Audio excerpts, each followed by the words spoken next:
You are Barren? How dare you lie to me? I reject you, Lyra. You are not worthy of me. Please don't. She is lying against me. I have no one, Kale. You are banished from the kingdom. Banished! I can't believe Kale will do this to me after everything we have been through together. Tell me, little wolf, what will you give me if I give you everything they denied you? I didn't lie to His Majesty. I'm not Barren. Then prove it. Lyra Vale stood alone at the great hall centre. Hundreds of wolves surrounded her, watching, waiting, judging. At the far end of the hall, elevated above them all, sat the throne of the Alpha King. Carved from blackened bone and ancient wood, a symbol of strength and merciless rule. And on it sat her mate, Kyle Draven. Her chest tightened painfully at the sight of him, tall, unyielding, untouchable. Everything she had once believed herself destined to stand beside. But tonight, he did not look like her mate. Tonight, he looked like her executioner. "Bring her forward." The voice came not from Kyle, but from the woman seated beside him. Queen Mother Selene. Her silver hair gleamed beneath the torchlight, her lips curved into something that barely resembled a smile. There was no warmth in it, only satisfaction. Lyra swallowed hard. Her legs felt weak, but she forced herself to move. One step, then another. Each echo of her footsteps rang too loudly. Like a countdown, none of them cared to stop. She could feel it, the bond between her and Kyle. Once it had been warm, steady, unbreakable. Now, it flickered like a dying flame. "Stop," Selene commanded. Lyra obeyed. She stood just below the steps of the throne, close enough to see every detail of Kyle's face, and far enough to feel the distance he had placed between them. He still hadn't looked at her, not once. Her hands trembled at her sides. "Kyle, nothing." The court healer stepped forward, bowing deeply. His expression was grave, but there was something else there too. Fear. "Your Majesty," he began carefully, "the examination has been completed." A hush fell over the hall. Even the torches seemed to still. Lyra's heartbeat thundered in her ears. "No, no, no, no. Speak," Kyle said at last. His voice was cold, detached, unfamiliar. The healer hesitated, just for a moment. But it was enough. Selene's gaze sharpened. "You were given an order." Lyra's breath hitched. "Wait," she said quickly, panic rising. "There must be some mistake." "There is no mistake," Selene cut in smoothly. The healer closed his eyes briefly, then spoke. "She cannot bear children." The words shattered the world. A ripple tore through the court. Gasps, murmurs, whispers that spread like wildfire. Barren, a Luna who cannot produce heirs. Unacceptable. Lyra staggered back, the sound of their voices crashing into her like waves. "No," she whispered, shaking her head. "That's not true. It can't be. It is enough." Kyle's voice silenced the room. And her, slowly, finally. He stood. The air shifted instantly, heavy with alpha dominance. Power rolled off him in suffocating waves, forcing heads to bow, bodies to stiffen. Lyra couldn't move, couldn't breathe. He descended the steps toward her, each movement measured, deliberate, unstoppable. When he reached her, he was so close she could feel the heat of his body. But not the bond. Never the bond. She looked up at him, her eyes pleading. "Kyle, you know me. You feel it. The bond. It's still there, I know it is. You can't believe this. I feel nothing." The lie struck harder than any blade. Her breath caught. "No. You're lying," she said, her voice trembling. "You have to be—" "You are weak," he continued, as if she hadn't spoken at all. "And now, useless." The bond inside her flickered violently. "Cracking. Breaking. Please." Tears blurred her vision. "Don't do this. I'm your mate. I'm meant to stand beside you. You were—" The finality in his tone was devastating. The world seemed to tilt beneath her feet. "And then?" He spoke the words that destroyed her. "I, Alpha King Kyle Draven, reject you, Lyra Vale, as my mate and Luna." Something inside her snapped. Pain exploded through her chest, raw and brutal, like her soul was being torn apart from the inside out. Lyra screamed. The sound ripped from her throat without restraint as she collapsed to the cold stone floor. It felt like dying, like being hollowed out and left empty. The bond, once warm and alive, shattered into nothing. Gasps echoed around the hall. but no one moved. No one helped her. Through the haze of agony, she saw him standing over her, unaffected, untouched, as if she had never mattered at all. "Kael," she choked, reaching weakly toward him. He stepped back. Out of reach. "Take her away," he said coldly. Her hand fell to the floor. "Dispose of her." The words echoed louder than her scream. Rough hands seized her arms, dragging her across the stone. Her body barely responded, limp from the pain, her vision swimming with darkness. This couldn't be real. This couldn't be how it ended. Not like this. Not for something that wasn't even true. "I'm not Barren," she whispered weakly, though no one listened. "I'm not." The massive doors of the great hall opened. Cold night air rushed in, and with it, the end of everything she had ever known. As she was dragged into the darkness, the last thing Lyra saw was the throne, and the king who had destroyed her. The night swallowed her whole. Lyra barely registered the moment the great doors slammed shut behind her. The sound echoed like a final verdict, loud, absolute, irreversible. Exiled, discarded. Nothing. The guards dragged her down the stone steps of the palace, their grips bruising, unforgiving. Her feet stumbled against the ground, her body too weak to resist, her mind too shattered to understand how everything had unraveled so quickly. The bond was gone, truly gone. Where warmth had once lived, there was only a hollow ache, cold and endless. She couldn't feel him anymore. Kael, her mate, her king, her ruin. "Get up," one of the guards snapped, yanking her forward when she faltered. I can't," she whispered, her voice barely audible even to herself. Not our problem.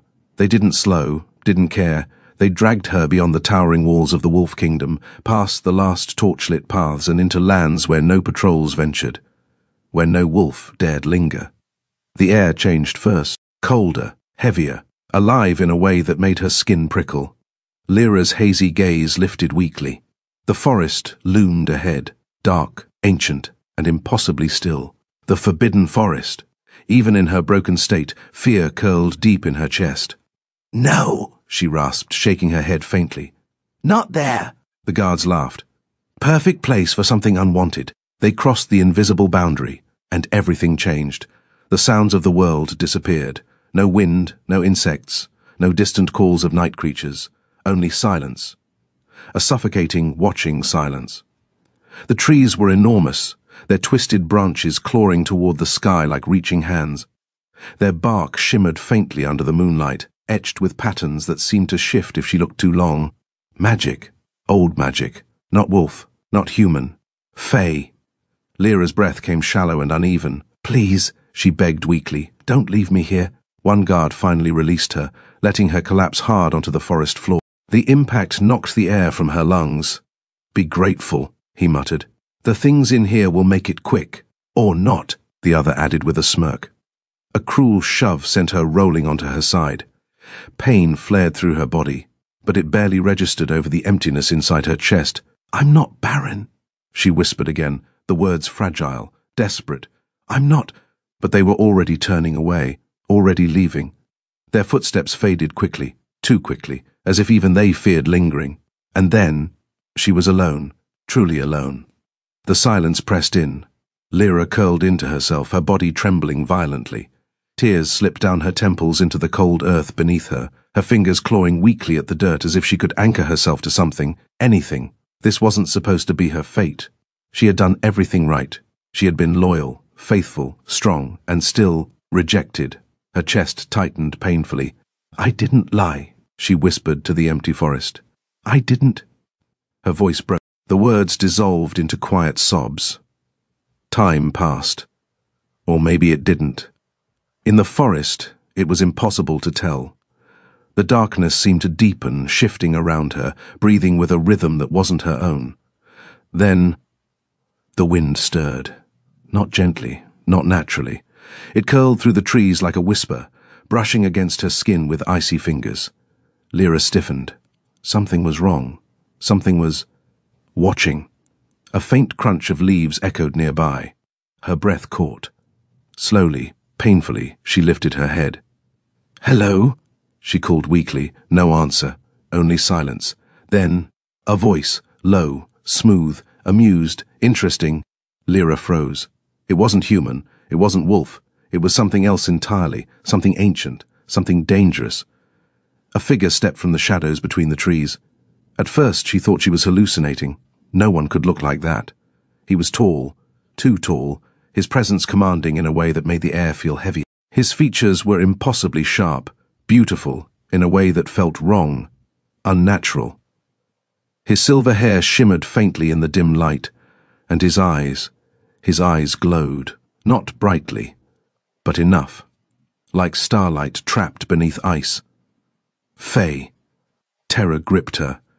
Lyra tried to push herself back, to crawl away, but her body refused to cooperate. "Please," she rasped, "just leave me alone." The Fae tilted his head slightly, studying her as one might study something rare or broken. "Such cruelty," he murmured, stepping closer. "To discard something so valuable." "I'm not valuable," she whispered, her voice shaking. "They made that clear." A faint smile curved his lips. "That is where they are wrong." He circled her slowly, his movements graceful, predatory. Lyra could feel his gaze tracing over her, not with lust, but with something far more unsettling. Recognition. "What are you?" she asked, her voice barely holding together. He stopped in front of her, crouched, close enough that she could feel the unnatural chill radiating from him. "Something your kind was wise enough to fear," he said softly. A cold finger slipped beneath her chin, lifting her face despite her weak resistance. She gasped at the contact. Magic. It pulsed through her skin, sharp and electric. His eyes locked onto hers, and for a moment, everything else disappeared. "You smell of a broken bond," he continued, his voice quieter now. "And yet," his gaze darkened slightly, "there is something else." Lyra's breath hitched. She swallowed. "I don't understand." "No," he murmured. "You don't." His hand hovered briefly over her abdomen, not touching, but close enough that she felt heat. No, not heat, power. Something inside her responded, a faint pulse, barely there, but real. The Fae's expression shifted, interest deepened into certainty. "Fascinating," he whispered. Lyra's heart pounded weakly. What is it?" His gaze snapped back to hers. "You," he said simply, "are not Barren." The word struck her like lightning. Her eyes widened. "How do you know that?" she demanded, a flicker of desperate hope breaking through her fear. He smiled, slow, knowing. "Because I can feel what sleeps within you." The air around them shifted. Magic thickened, curling like invisible smoke. Lyra shook her head weakly. "No, they tested me. They said—" "They are wolves," he interrupted smoothly. "They understand strength, blood, instinct." His smile sharpened. "But they know nothing of magic." Something inside her stirred again, stronger this time. Alive. "What does that mean?" she whispered. He leaned closer, close enough that she could see the faint glow beneath his skin like veins filled with starlight. "It means," he said softly, "your body does not reject life." A pause. "It rejects theirs." Her breath stopped. The world seemed to tilt. "What?" "You were never meant to carry a wolf heir," he continued, his voice like silk over steel. "Which makes you useless to them." His gaze darkened with something dangerous. "But invaluable to me." Lyra stared at him, her thoughts spiraling. This couldn't be real. This had to be some cruel trick. "Why are you telling me this?" she asked, her voice trembling. He straightened slowly, towering over her once more. "Because," he said, "I have been searching for something rare." His eyes gleamed, something powerful. Silence stretched between them, heavy, charged. Then he extended his hand toward her, an invitation or a trap. "Come with me," he said. Lyra stared at his hand, at the faint glow of magic dancing along his fingers, at the unknown future it promised. "I have nothing left," she whispered. His smile returned, dark, certain. "That," he said softly, "is precisely why you have everything to gain." Lyra hesitated. Only for a moment. Then, slowly. She placed her hand in his. The moment their skin touched, magic surged violently through her body, stealing her breath, igniting something deep within her chest, something that had not died with the bond. Something new, something dangerous. The Fae's grip tightened slightly, and for the first time since her world had shattered, Lyra felt something other than pain. Power. The forest seemed to breathe around them, watching, waiting, as if it knew nothing would ever be the same again. The moment Lyra touched him, the world broke. Magic tore through her like a storm unleashed, violent and consuming. Her body arched as a sharp cry ripped from her throat, her fingers tightening instinctively around his. It wasn't pain. Not entirely. It was something deeper, something awakening. The forest around them seemed to shudder in response, the ancient trees bending slightly, as if bowing to something unseen. Or someone. The Fae did not let go. His grip was firm, unyielding, anchoring her as the surge of power coursed through her veins. "Easy," he murmured, though there was no real gentleness in his tone. "Only control. Don't fight it. I'm not—" Lyra gasped, her knees buckling. The ground never met her. Dark vines rose from the forest floor, curling around her form like living shadows, holding her upright. They did not hurt, but they did not comfort either. They obeyed him. Everything here obeyed him. Lyra's breath came in shallow bursts as the energy inside her slowly began to settle, though it didn't fade. It remained, burning, alive, changed. The Fae watched her closely, his glowing eyes filled with sharp calculation. "Remarkable," he said softly. Lyra swallowed, her pulse racing. "What did you do to me?" A faint smirk touched his lips. "I did nothing," he replied. "I merely introduced you to what was already yours." Her hands trembled as she looked down at them. For a moment, just a moment, she swore she saw something flicker beneath her skin. Light, faint, but there. "No," she whispered. "This isn't possible." "It is," he said simply. With a subtle flick of his fingers, the vines loosened, lowering her gently back onto her feet. This time she remained standing, barely, but standing. "That power you feel," he continued, circling her once more, "is not wolf." Lyra turned slowly, her gaze following him. "Then what is it?" she asked. He stopped behind her. Close, too close. She felt his presence before his voice reached her ear. "Fae." Her breath hitched. "That's impossible," she said quickly. "I'm not Fae. I would know." "You would know what you were told," he corrected smoothly. "Not necessarily the truth." His hand hovered near her shoulder, never quite touching but close enough to send a shiver down her spine. "There are many things your kind does not understand," he added. "Your lineage among them." Lyra's mind reeled. "Lineage? No," she shook her head. "My parents were wolves. I was born in the kingdom. There's nothing special about me." "You were rejected by an Alpha King," he interrupted quietly. "That alone makes you far from ordinary." His words settled heavily between them. Lyra's chest tightened again, but this time the pain was different. Not empty, not broken. Something sharper, colder. "Don't say it like that," she snapped weakly. "Like it means something." "Oh, it does," he said, amusement flickering in his voice.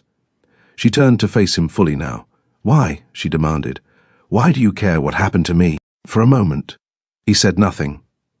Then his expression shifted, not softer, never softer, but darker, more honest. "Because," he said slowly, "you are exactly what I need."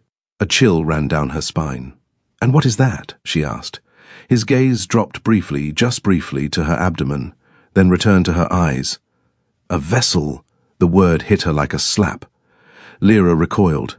"No." The single word was sharp, despite her weakness. "I'm not some object you can just use," she said, her voice trembling but firm. "I won't trade one cage for another." The air around them stilled. The forest seemed to lean in, watching. The Fae studied her for a long moment. Then he smiled, not mocking, not cruel, something approving. "Good," he said. Lyra blinked, caught off guard. "What? I was wondering if there was anything left of you worth keeping," he continued. "It seems there is." Her confusion deepened. "You're not making any sense." "No," he agreed. "Not yet." He stepped closer again, but this time slower, more deliberate. "As I said before," he continued, "Fae bargains are not simple things." Lyra's heart pounded. "You want something from me," she said carefully. "Yes, and you're offering, what, power, protection?" "Everything they denied you," he replied. His voice lowered slightly. "A place where you are not seen as weak." Another step closer. where your worth is not measured by what you cannot give, but by what you are. Her breath caught. It was tempting. Too tempting. And in return? She asked, though she already feared the answer. His eyes darkened. In return, he said, you will give me heirs. Silence fell, heavy, unforgiving. Lyra stared at him, her thoughts spiraling. Heirs. The very thing she had been cast aside for.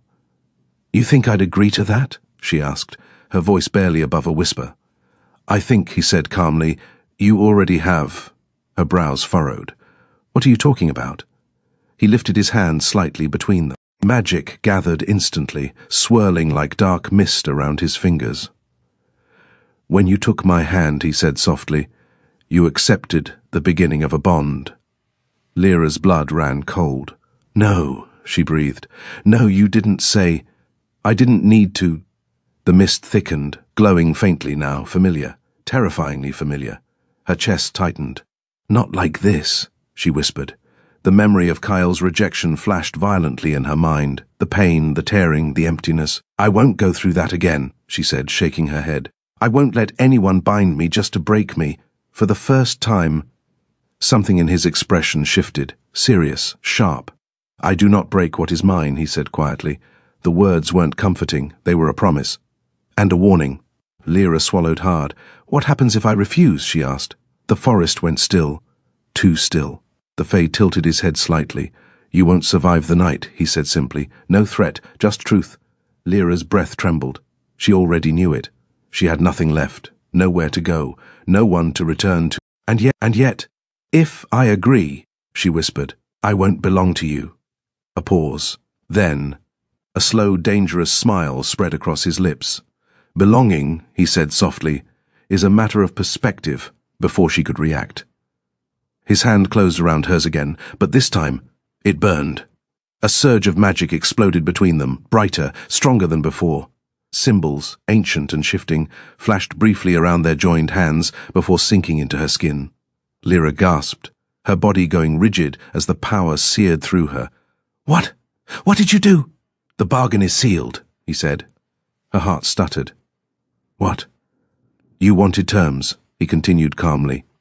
Now you have them. Her breathing turned frantic. You didn't let me agree. You didn't refuse. The truth of it struck deep.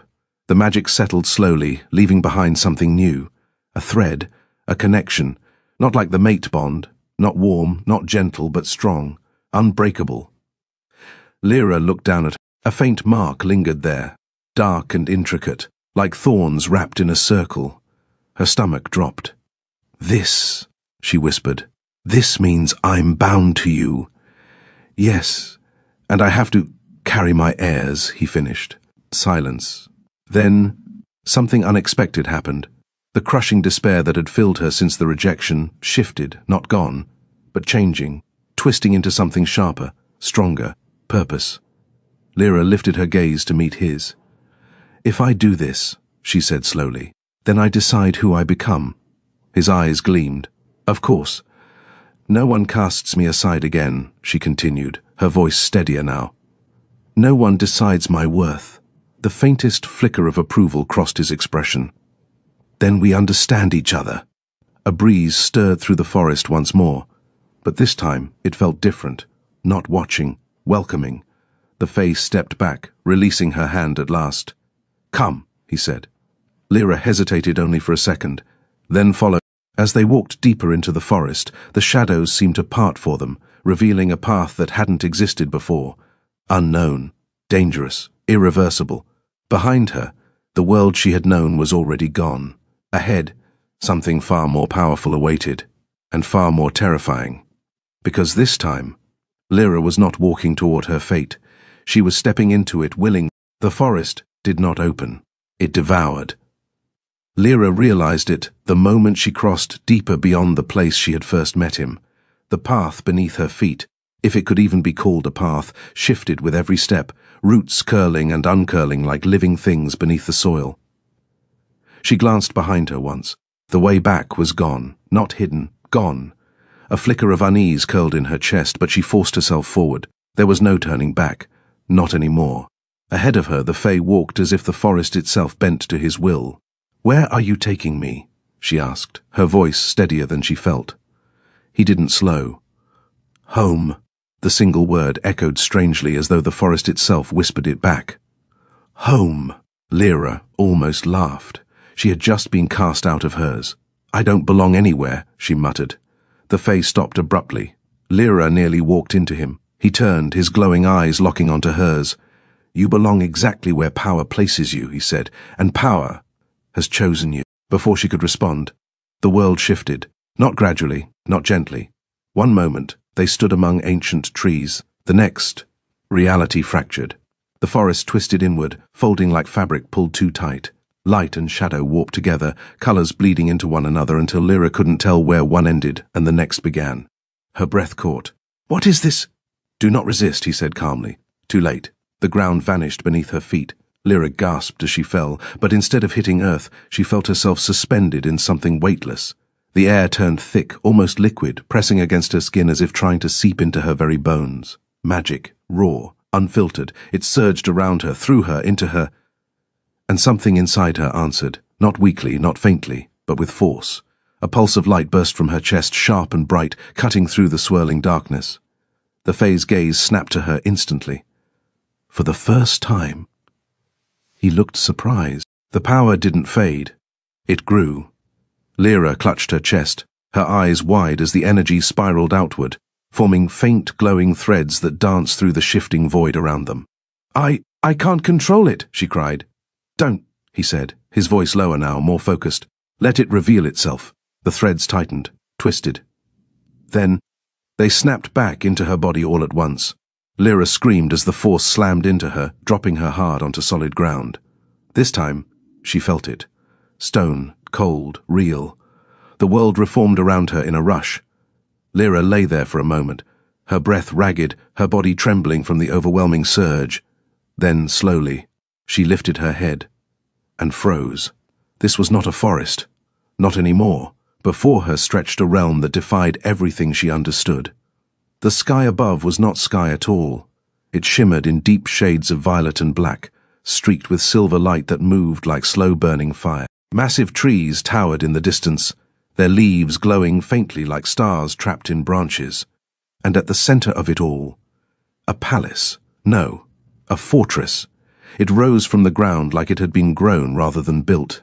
Dark spires twisted together like thorns, curling toward the unnatural sky.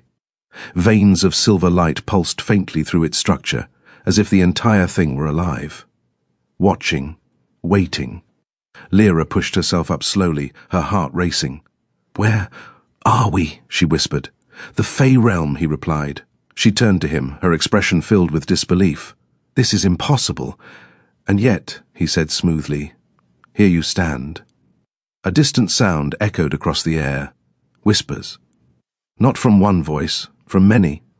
Lyra's skin prickled. They know you're here, she said quietly. A faint smile touched his lips. They feel you.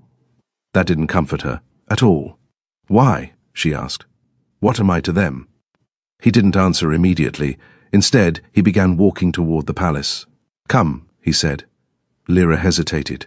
Just for a second, then followed. The closer they got, the heavier the air became. The whispers grew louder, not words she could understand, but sounds that brushed against her mind like fingers tracing unfamiliar patterns. Magic, ancient, hungry. By the time they reached the base of the palace, Lyra's pulse was hammering. The gates, if they could be called that, were massive, formed of intertwining black vines that shifted slowly as though breathing. They opened the moment he approached. No guards, no resistance, only obedience. Lyra stepped inside, and immediately wished she hadn't. The interior was vast, dimly lit by floating orbs of pale light. The walls seemed to move if she stared too long, shadows slipping and twisting in ways that made her stomach turn. And then she saw them, Fae, dozens of them, lining the hall. Every single one turned to look at her. Their appearances varied, some breathtakingly beautiful, others unsettling in ways she couldn't quite define. But all of them shared one thing, power. It radiated from them like heat, and every bit of it was focused on her. A murmur rippled through the hall. She's the one. Impossible. A wolf? Not just a wolf. Lyra stiffened, instinctively stepping closer to the Fae beside her. They're staring, she muttered. They are judging, he corrected. That didn't help. At all. A figure stepped forward from the crowd, taller than the others, more refined. His silver eyes narrowed slightly as he studied her. "You bring a mortal into the court?" he said, his tone laced with disbelief. Lyra bristled. "I'm not—" "She is not mortal," her companion interrupted calmly. The hall went silent. Every eye sharpened. The other Fae's gaze flicked back to her, more intense now. "Then what is she?" he asked. A pause, a deliberate one. Then, the Fae beside her finally spoke.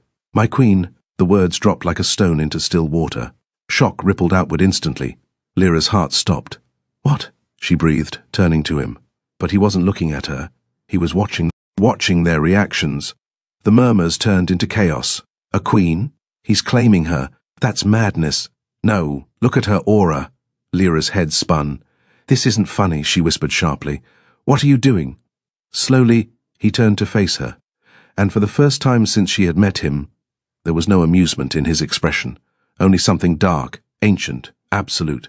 "I am giving you exactly what you were denied," he said. Her breath hitched. "Your place." The air shifted again. He stepped closer, close enough that the entire hall seemed to fade into the background. "You were cast aside as worthless," he continued quietly, "so I will make you untouchable."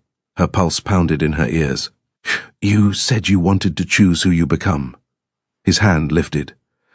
And this time it did touch her, resting lightly over her lower abdomen.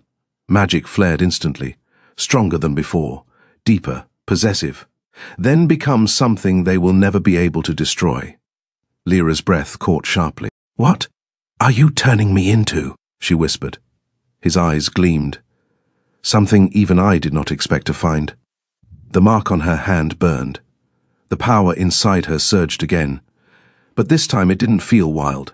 It felt aligned, as if something within her had finally found its place. The hall fell completely silent, every Fae watching, waiting, sensing it, sensing her. And then, one by one, they bowed. Not to him, to her. Lyra's heart slammed against her ribs. "I don't understand," she whispered. "You will," he said softly. A faint, dangerous smile curved his lips. In time. They bowed. Every single one of them.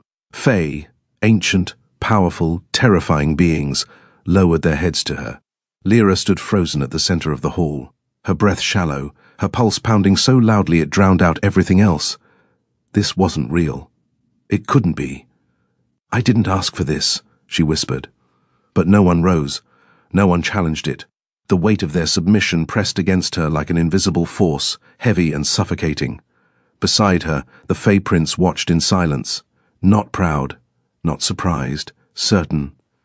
"Make them stop," Lyra said under her breath, her voice tight with panic. "They will stop," he replied calmly, "when you accept it." "I don't want it," she snapped, her composure cracking. "I don't even understand it." "Understanding is not required," he said. "Only power." That word again, power. It seemed to follow her now, cling to her like a shadow she couldn't escape. Slowly, hesitantly, the Fae began to rise, but their eyes never left her, and what she saw in them made her chest tighten. Not just curiosity, not just shock. Fear, and something darker. Resentment. "She's unstable," one voice whispered from the side. "She's dangerous," another murmured. "She's wrong." Lyra flinched. The words hit deeper than she wanted to admit. The prince's gaze flicked briefly toward the crowd. Silence fell instantly. No one spoke again. But the tension remained, thick and coiled beneath the surface. "Come," he said, turning away from them, as if the entire court no longer mattered. Lyra hesitated, then followed. They walked deeper into the palace. The further they went, the stranger it became. The walls seemed to breathe, subtle, almost imperceptible shifts that made the structure feel alive. Silver veins of light pulsed beneath dark stone, like a heartbeat echoing through the entire fortress. Lyra wrapped her arms around herself. "Why did they bow?" she asked quietly. "You felt it," he replied without looking back. "Yes, but that doesn't explain anything. It explains everything." She frowned. "You're not making sense again." He stopped, turned, and this time, when he looked at her, there was no distance in it, no games. "Power recognizes power," he said, And what you carry, his gaze dropped briefly, not just to her hand, but to her. All of her. They have never felt before. A chill ran through her. I don't even know what I carry, she admitted. No, he said softly. But they do. Lyra swallowed. That's not comforting. It isn't meant to be. Of course it wasn't. Nothing about this. She took a slow breath, steadying herself. Then start explaining, she said. If I'm supposed to stand in front of your entire court as some... Queen, I deserve to know what that actually means. For a moment. He simply studied her, as if deciding something. Then, very well, the air shifted subtly, not with magic this time. With gravity, with truth. You are standing in the Court of Thorns, he said, the oldest and most feared dominion of the Fae. Lyra's stomach tightened. And you? She asked. His gaze held hers, unblinking. I am not simply a prince. A pause.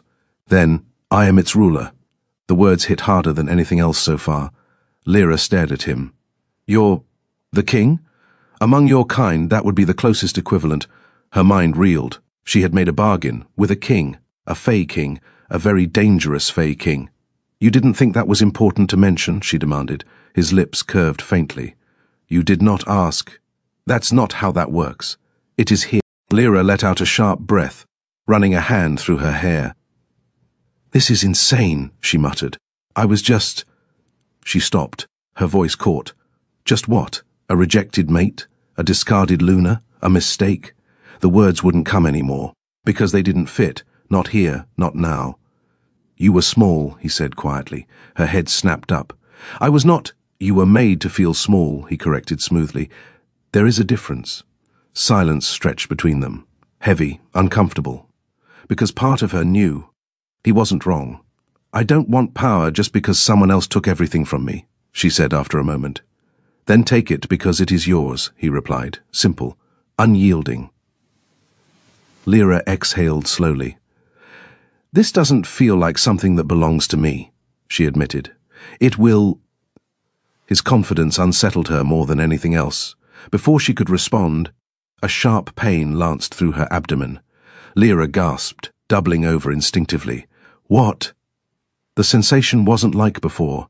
This wasn't wild magic. This was focused. Deep. Her hand flew to her stomach, and the moment she touched it, something pulsed. Strong. Deliberate. Alive.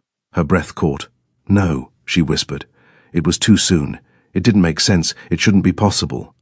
But the feeling, she knew it. Some instinct deeper than thought recognized it instantly. The Fae King stepped closer. His expression didn't show surprise, only confirmation. You feel it, he said. Lyra looked up at him, fear flickering in her eyes. What is happening to me? His gaze darkened slightly. The bond is taking root. Her heart stuttered. No, that's not... This isn't how it works. This is not a wolf bond, he said. That much was obvious. Lyra shook her head, panic rising again. It's too fast, she whispered. This shouldn't... It should, he interrupted calmly. For what you are... There it was again, that phrase. What you are. What am I? She demanded, her voice breaking. Silence fell. He stepped even closer now, close enough that she could feel the steady, controlled power radiating from him. Close enough that there was no escaping his answer. You are a convergence, he said. Her brows furrowed. A what? Wolf by birth, he continued. Fae by blood. Her breath stopped. The world seemed to tilt again. That's not possible. And yet, he said softly, you stand here, in my realm, wearing my mark, carrying my magic. His hand lifted once more, hovering just above her abdomen, and already responding to it. The pulse came again, stronger this time. Lyra gasped. Her legs nearly gave out beneath her. That's not just magic, she whispered, her voice shaking. No one had to tell her what it felt like. Her body knew, even if her mind refused to accept it. His eyes held hers, dark, certain. No, he said. It isn't. The truth settled slowly, heavily, irreversibly. Lyra's fingers tightened against her stomach. This means... She trailed off. His voice finished it for her. You are already carrying my heirs. Silence, total, absolute. Her heart pounded violently. Her thoughts spiraled. This couldn't be real. It couldn't be happening this fast. And yet, the pulse came again. Undeniable. Alive. Tears burned at the corners of her eyes, but they didn't fall. Not this time, because beneath the fear, beneath the shock, something else stirred, something dark, something powerful, something that remembered the moment she had been cast aside. "You said I was useless," she whispered, though Kyle was nowhere near. Her voice steadied, hardened. "They threw me away." Her gaze lifted slowly to meet the Fey King's, and now the faintest edge of something dangerous crept into her expression. "They'll never be able to ignore me again, for the first time." He smiled, not amused, not mocking, but approving. "Yes," he said softly. The air in the hall seemed to tighten, as if the very realm itself was listening, waiting. "And when they realize what they lost," he continued, his voice low and certain. Lyra's lips parted slightly. Her eyes darkened. "They won't get me back."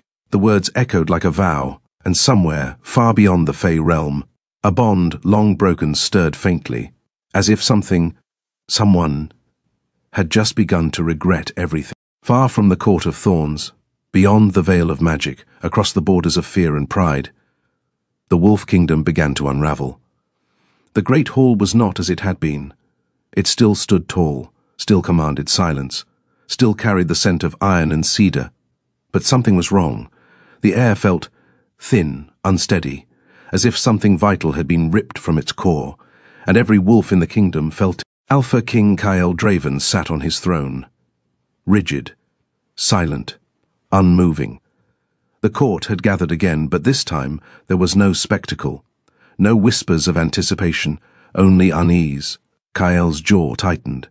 Something had been clawing at him for hours, a faint, persistent sensation, like an itch beneath his skin he couldn't reach. It made no sense. The bond was gone. He had severed it himself, completely, cleanly. So why? His hand clenched against the arm of his throne. "Your Majesty?" The voice pulled him back. General Rykor stepped forward, broad-shouldered, battle-scarred, and loyal to the core. His golden eyes flickered with concern. "You've called this meeting twice now and said nothing," Rykor continued carefully. Kyle exhaled slowly. "I feel something," he said. The hall shifted. Murmurs rippled faintly. Queen Mother Selene, seated beside him, did not react outwardly, but her fingers tightened ever so slightly against her armrest. "That is impossible," she said smoothly. "The bond was broken." "I know what I did," Kyle snapped, his voice sharper than intended. Silence fell instantly, but the tension thickened. "It is not the bond," he added after a moment, his tone colder now. "It's something else." Rykor frowned. "An attack?" "No." Kyle's gaze darkened. "It's not external." A pause. "It feels like—" He hesitated, irritation flashing across his expression. "Like something that should be mine, isn't." The words hung heavily in the air. Selene finally turned her head slightly toward him. "You are unsettled," she said calmly. "That is all. You removed a weakness from your life. Your instincts are adjusting." Kyle didn't respond immediately, because for the first time, he wasn't entirely convinced. Meanwhile, at the edge of the kingdom, something far worse stirred. The forest line, once a clear boundary no wolf dared cross, had begun to change. The trees grew thicker, darker, their roots pushing further into wolf territory with unnatural speed. And the scouts had stopped returning. "Say that again!" Rykor stood in the war chamber now, his expression grim as a young scout trembled before him. "They didn't come back," the scout repeated, his voice shaking. "3 of them. They crossed near the eastern ridge just to observe, but the trees—" "The trees?" Rykor pressed. "They moved," the scout whispered. Silence fell. "That's not possible," another voice cut in. Beta Leora stepped forward, sharp-eyed, calculating, and one of the few in the kingdom who dared challenge anything without fear. "Trees don't move," she said flatly. "They do now," the scout insisted, panic creeping into his voice. "I saw it. The ground shifted. And then something else was there." Rykor's gaze sharpened. "What something?" The scout swallowed hard. "I don't know." That answer was worse than anything else. Back in the throne room, Kyle stood now, staring out beyond the massive open archways. The sky was darker than it should have been. Clouds gathered unnaturally. Heavy, oppressive. "What have you done?" he murmured under his breath. Selene approached slowly. "I have done what was necessary," she replied. Kyle's gaze flicked toward her. Then why does it feel like a mistake? For the first time, Celine hesitated. Only briefly, but Kyle noticed. You are overthinking, she said quickly. She was nothing. No, the word came out sharper than intended. Final. Celine's eyes narrowed slightly. Kyle turned away again, his gaze distant. She wasn't nothing, he said quietly, and that realization came far too late. Back in the Fey realm, Lyra was not the same girl who had been dragged into the forest. Not anymore. The Court of Thorns buzzed with tension. Word had spread, fast. The wolves' rejected mate. The king's chosen queen. The bearer of something unprecedented. And not everyone was pleased. She should not be here. The voice was cold, precise, laced with quiet authority. Lyra stood at the center of a circular chamber, far smaller than the great hall but far more oppressive. Around her stood a select group of Fey, fewer in number but far more dangerous. The inner court, and the one who had spoken, stepped forward, tall, elegant, deadly. Her long dark hair fell like a shadow down her back, her silver eyes sharp with disapproval. This is not a matter of preference, she continued. It is a matter of balance. Lyra crossed her arms despite the tension in the room. And you are? She asked. A flicker of irritation crossed the woman's face. I am Lady Verith, she said. Keeper of the Veil. Lyra tilted her head slightly. Good for you. A few of the others shifted, clearly not expecting that response. Verith's eyes narrowed further. You carry power you do not understand, she said. Power that could fracture both realms if left unchecked. Lyra stepped forward slightly. Then maybe someone should start explaining instead of threatening. The room went still. Verith studied her carefully. Then, You speak boldly for someone so newly bound, she said. I've had a rough day, Lyra replied dryly. A pause. Then, a low chuckle broke the tension. Another figure stepped into view. Male, relaxed, dangerous in a completely different way. Careful, Verith, he said lazily. You might actually like her if she keeps that up. Lyra glanced at him. And you are? He grinned. Caelion, he said, master of nothing important and everything annoying. Verith did not look amused. He is the king's spy, she said flatly. Caelion placed a hand over his chest in mock offense. I prefer observer of interesting chaos. Lyra almost smiled. Almost. Until pain hit again, stronger this time. She sucked in a sharp breath, her hand flying to her abdomen. The room immediately shifted, all eyes locked onto her. Already? Verith murmured. Lyra's heart pounded. The pulse was stronger now, more defined. Not just one, two. Her breath hitched.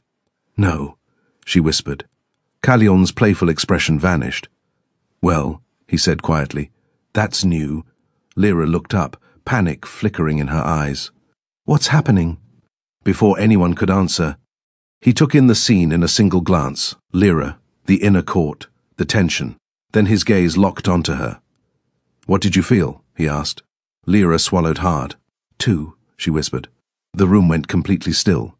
Verith's expression darkened. Caelion let out a low whistle. Well, he muttered, that complicates things. Lyra's pulse raced. What does that mean? The king stepped closer, slow, deliberate.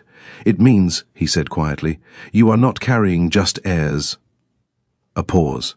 His eyes darkened. You are carrying power that should not exist. The weight of his words settled heavily over the room. And for the first time since she arrived, Lyra felt it. Not just fear, not just confusion, but the undeniable truth. She wasn't just part of something dangerous. She was the center of far away. In the Wolf Kingdom, Kyle suddenly dropped to one knee. Pain exploded through his chest. Raw, violent, unexplainable. What? He gasped. Rykor rushed forward. My king! Kyle's eyes widened, because for just a split second, he felt it. Not the bond, but something else. Something distant, something powerful, something that did not belong to him but should have. And then, it vanished, leaving behind only one terrifying thought. She wasn't gone. She had become something else. The Court of Thorns did not sleep. It watched. It whispered. And now, it divided. Lyra could feel it, even before anyone spoke. The moment she stepped into the grand hall again, the air had changed. It no longer pressed on her with curiosity alone. Now it burned, Suspicion, jealousy, hatred, every pair of glowing eyes followed her as she walked beside the Fey King, their presence like a blade at her back. They weren't like this before, she muttered under her breath. They were, he replied calmly. You simply did not matter enough yet. Lyra clenched her jaw. That's comforting. It is not meant to be. Of course not. Nothing here ever was. The murmurs began the moment they reached the center of the hall. 2 heirs. Impossible. A wolf carrying Fey blood. She'll destabilize everything. Lyra stiffened. Her hand instinctively moved to her abdomen. The faint pulse was still there. Steady, alive, watching them, judging her. You could silence them, she said quietly. I could, the king replied. She glanced at him. But you won't. No. Her lips pressed into a thin line. Why? His gaze remained forward. Because fear reveals truth. That didn't make her feel any better. Your Majesty. The voice cut cleanly through the tension. Lady Varith stepped forward again, her expression colder than before. This cannot continue. The king did not respond immediately. Speak, he said at last. Varith's eyes flicked briefly toward Lyra, then back to him. The court grows unstable. Rumors spread beyond these walls. Other Fey courts are already sensing the disturbance. A ripple moved through the room. Lyra frowned slightly. Other courts? She whispered. Before the king could answer, Kalian appeared beside her, as if summoned by curiosity alone. Oh yes, he said lightly. Thorns is not the only nightmare in existence. Lyra shot him a look. Good to know. There are rival courts, he continued, ignoring her tone. And they are far less tolerant of surprises. Varith's gaze sharpened. This is no longer internal, she said. If they learn what she carries. They will learn, the king interrupted. Silence fell. Varith's expression darkened. Then you are inviting war? No, he said calmly. I am preparing for it. The words settled heavily. Lyra's stomach tightened. War? Because of her? You should not be here. The voice came from behind her this time. Cold, sharp, filled with open disdain. Lyra turned. A new figure stood at the edge of the court. Tall, striking. His silver-blonde hair fell loosely around his face, his eyes gleaming with something far less controlled than the others. Anger, pure, unfiltered. And you are? Lyra asked, already tired of that question. He didn't smile. I am Lord Thalen, he said, commander of the Thorn Guard. His gaze dropped briefly to her abdomen, and something ugly flickered across his face. You carry something that does not belong here. Lyra's spine straightened. Funny, she said coolly. I was told the same thing before I got here. A few Fae shifted uncomfortably. Thalen's jaw tightened. This is not a game, he snapped. You are a liability. And you're predictable, Lyra shot back. The tension snapped tight. Careful, he warned, stepping closer. You may have his protection, but that does not make you untouchable. Before Lyra could respond, the king moved. It was subtle, a single step forward, but the entire room reacted. Power surged, heavy, oppressive. Thalen froze, not out of fear, but restraint. She is under my protection, the king said quietly, and carrying my heirs. The words were deliberate, claiming, final. Thalen's expression darkened further. That is exactly the problem, he said. Lyra blinked. There it was. Not just anger, not just duty, something else, something sharper, jealousy. The realization hit her instantly, and for some reason, it irritated her. Oh, this is getting interesting, Kalian murmured beside her. Not now, Lyra muttered. Definitely now. You risk everything for her, Thalen continued, his voice tight, for something you barely understand. The king's gaze hardened.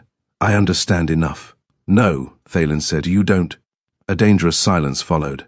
Then, you are letting emotion cloud your judgment. That did it. The air cracked. Power surged violently from the king, slamming into the hall like a wave.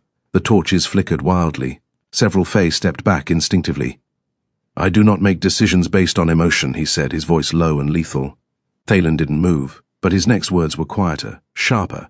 You already have. The implication hung in the air, heavy, unspoken. Lyra felt it immediately, and suddenly, every eye in the room shifted to her. Not as a threat, not as a mystery, but as something else, a weakness. Her stomach twisted. This is ridiculous, she said suddenly, stepping forward. All attention snapped to her. You're all arguing like I'm not even here, she continued. Like I'm some object you can pass around or blame for everything wrong in your world. Her voice steadied. Stronger. I didn't ask for this, she said. Not from him. Not from any of you.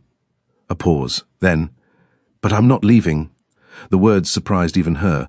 But once they were out, they felt right, solid, real. Thalen scoffed. You think this is your choice? Lyra met his gaze. Yes, she said simply. Something flickered in his expression. Not agreement, but not dismissal either. Then, pain hit again, sharp, sudden. Lyra gasped, doubling over slightly. This time, the pulse wasn't steady. It clashed. Two forces, opposing. Her breath hitched. It's happening again, she whispered. The king was beside her instantly. What do you feel? Lyra shook her head, her voice strained. They're not the same, she said. They feel... She sucked in a breath. Different. The room went still. Varith's expression turned grim. That is not normal, she said. Caelion let out a quiet breath. No, he agreed. It's not. The king's jaw tightened. Explain, Varith hesitated. For the first time, she looked uncertain. If what she's describing is true, she said slowly, then the heirs are not just powerful. A pause. They are divided.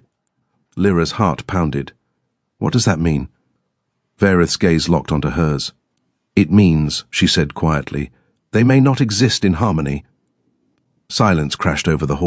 Far away, in the Wolf Kingdom, the consequences had already begun. They're dead. Rykor's voice was grim. Kyle stood at the edge of the forest now, his expression unreadable.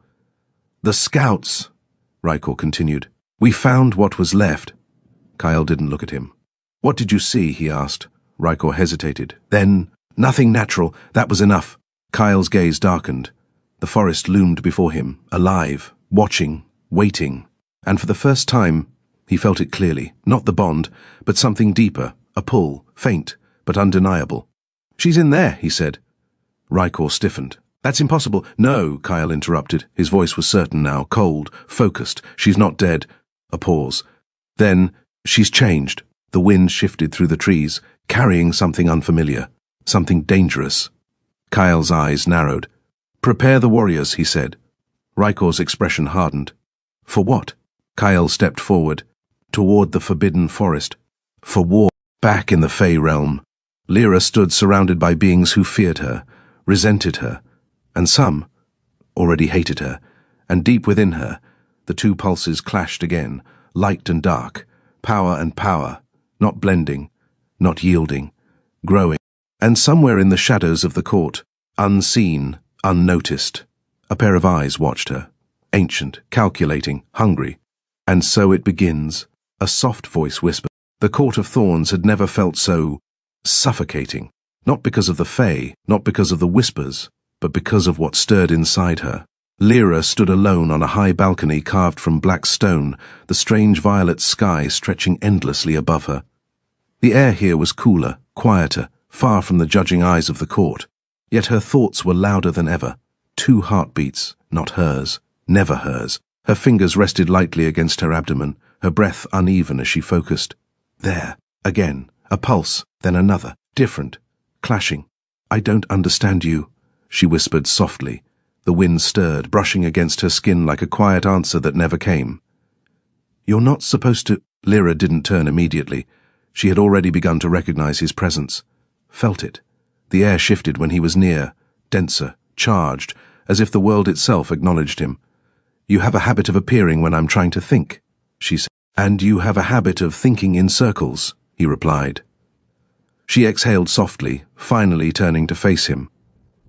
The Fey King stood just behind her, his silver hair catching the faint glow of the realm's light.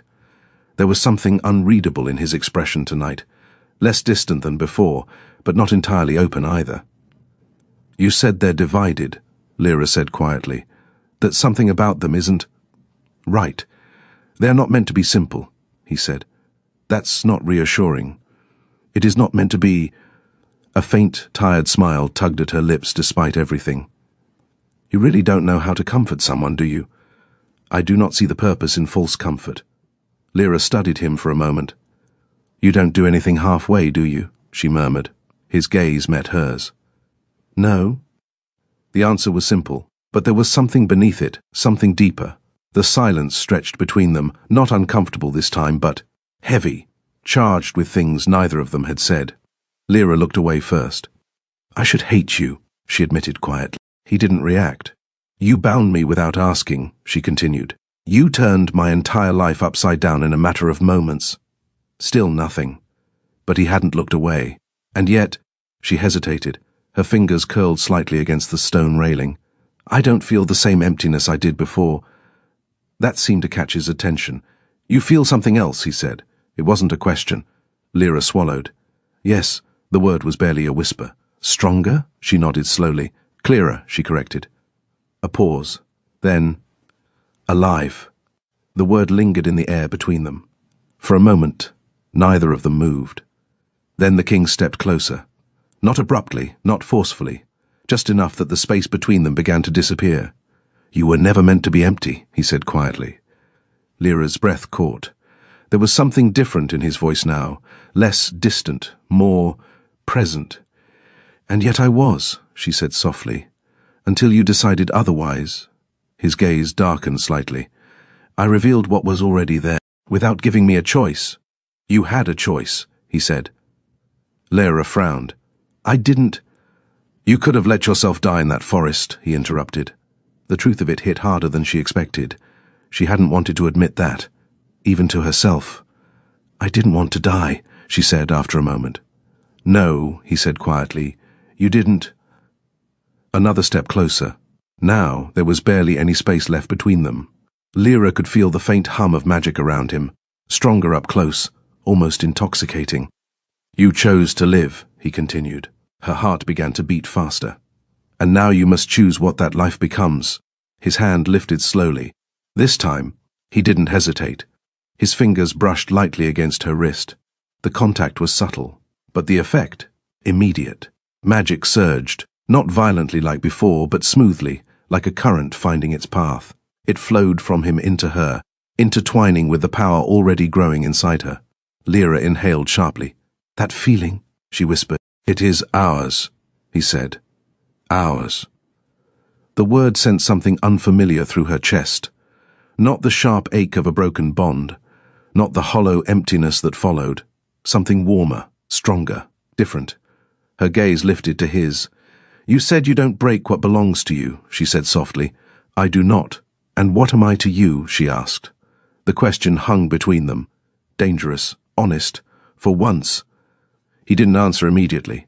His hand tightened slightly around her wrist, his thumb brushing faintly against her skin. Not possessive, not forceful, intentional. You are not fragile, he said at last. Her breath caught. You are not weak. Another step closer. You are not something to be discarded. His voice lowered, quieter. But you are not entirely mine either. Lyra blinked. That she hadn't expected. What does that mean? She asked. His gaze held hers. It means, he said slowly, you are something I cannot fully control. The admission was quiet, but powerful. Lyra's pulse quickened. And that doesn't bother you? She asked. A faint, dangerous smile touched his lips. It interests me. Of course it did. And yet, for some reason, that answer didn't scare her, not the way it should have. The wind shifted around them again, carrying the faint scent of something unfamiliar, sharp, electric, alive. Lyra's free hand moved instinctively to her abdomen. The pulses responded instantly, stronger, brighter. The king's gaze dropped briefly. They react to you, she said. They react to us, he corrected. Her heart skipped. They feel what you feel, he continued. And what I give them, Lyra swallowed. That's a lot of influence. It is a pause. And yet you are still yourself.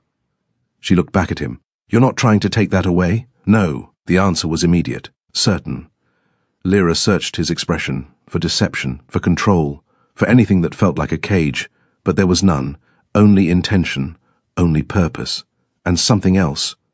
Something she couldn't quite name. You're dangerous, she said quietly. I am, and I should be afraid of you. Yes, she held his gaze. I'm not. The words were soft, but real. Something shifted in his expression then, subtle, but undeniable. His hand moved from her wrist, slowly, deliberately, until it rested just above her hand against her abdomen. Not pressing, not claiming, just there. A shared point, a connection. The magic between them deepened, not overwhelming, not consuming, but steady, intimate. Lyra's breath softened. The tension in her shoulders eased for the first time since she had entered this realm. "You're changing me," she whispered. His voice was just as quiet. "No." A pause. "You are becoming—" The words settled deep, far deeper than anything else he had said. Lyra closed her eyes briefly, and for the first time since everything had fallen apart, she didn't feel lost. She didn't feel broken. She didn't feel discarded. She felt seen. When she opened her eyes again, he was still there, still watching, not as something weak, not as something temporary, but as something real. And for the first time, she didn't look away. Far beyond the Fey realm, the forest trembled, wolves gathered, war approached, but here, on a quiet balcony beneath an unnatural sky, something else had begun. Not war, not destruction, but a connection neither of them had expected, and neither fully understood. The Court of Thorns was never quiet. Even in its silence it whispered. Magic humming through stone, shadows shifting like breath beneath the walls. But tonight, Lyra had found a place untouched by it, or at least, quieter. It was a garden, if it could be called that, hidden deep within the palace, beyond corridors that seemed to rearrange themselves unless one walked with purpose. The space opened into a hollow beneath towering silver-barked trees, their leaves glowing faintly like falling starlight. Dark water pooled at the center, perfectly still, like a mirror untouched by time. Lyra knelt beside it. Her reflection stared back at her. But it wasn't the same girl. Her features were sharper now, her eyes brighter, faintly glowing in a way that unsettled her if she looked too long.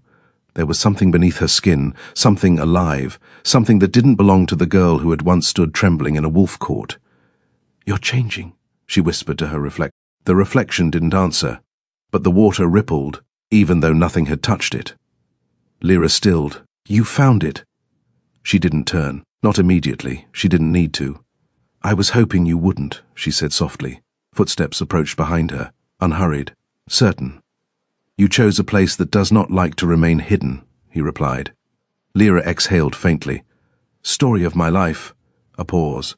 Then, "Do you always follow me?" she asked. "Only when you go somewhere you should not." That made her glance over her shoulder. "And this is one of those places?" He stood at the edge of the clearing, watching her, always watching her. "Yes," he said. Lyra tilted her head slightly. "Then why didn't you stop me?" A faint shift in his expression. "Because I wanted to see what you would do," she huffed softly. "You could have just asked.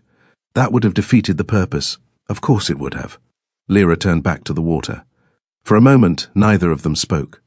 The silence wasn't tense, not like before. It stretched slowly, like something learning how to exist between them. "You come here often?" she asked eventually. "No." That surprised her. She glanced back again. "Then why does it feel like you know it?" His gaze moved briefly to the water, then back to her. "Because this place responds to power," he said. "And I have ruled long enough to understand what answers to it." Lyra frowned slightly. "And me?" A pause. Then, "It answered you." The weight of that settled slowly. Lyra looked down at the water again. "It feels different here," she admitted. "Quieter." "It is not quiet," he said. She looked up. "It listens." That sent a faint chill through her. "Great," she muttered. "So now I'm being watched by gardens too." A flicker of something almost like amusement touched his expression. "Only if you give it something worth watching." Lyra rolled her eyes faintly. "You say that like I'm trying—" "You are," he said. Her breath caught, just slightly. "I'm not," she said more quietly. "You are surviving," he corrected. "A beat. And that requires effort." Lyra looked away again. That word, surviving. It shouldn't have felt as heavy as it did. "I didn't think I'd still be here," she admitted. He didn't ask what she meant. He understood. "You were not meant to disappear," he said. She let out a quiet breath. "That's not what my world decided." "No," he said. "It is what they failed to see." Lyra's fingers brushed lightly over the surface of the water. This time, it responded instantly. Ripples spread outward, faint silver light trailing behind them. She froze. I know, he said. She looked up at him. His gaze had sharpened slightly, not alarmed, but attentive. Try again, he said. Lyra hesitated. Then slowly, she touched the water once more. The reaction was stronger this time. Light bloomed beneath the surface, swirling upward like something awakening. Her breath hitched.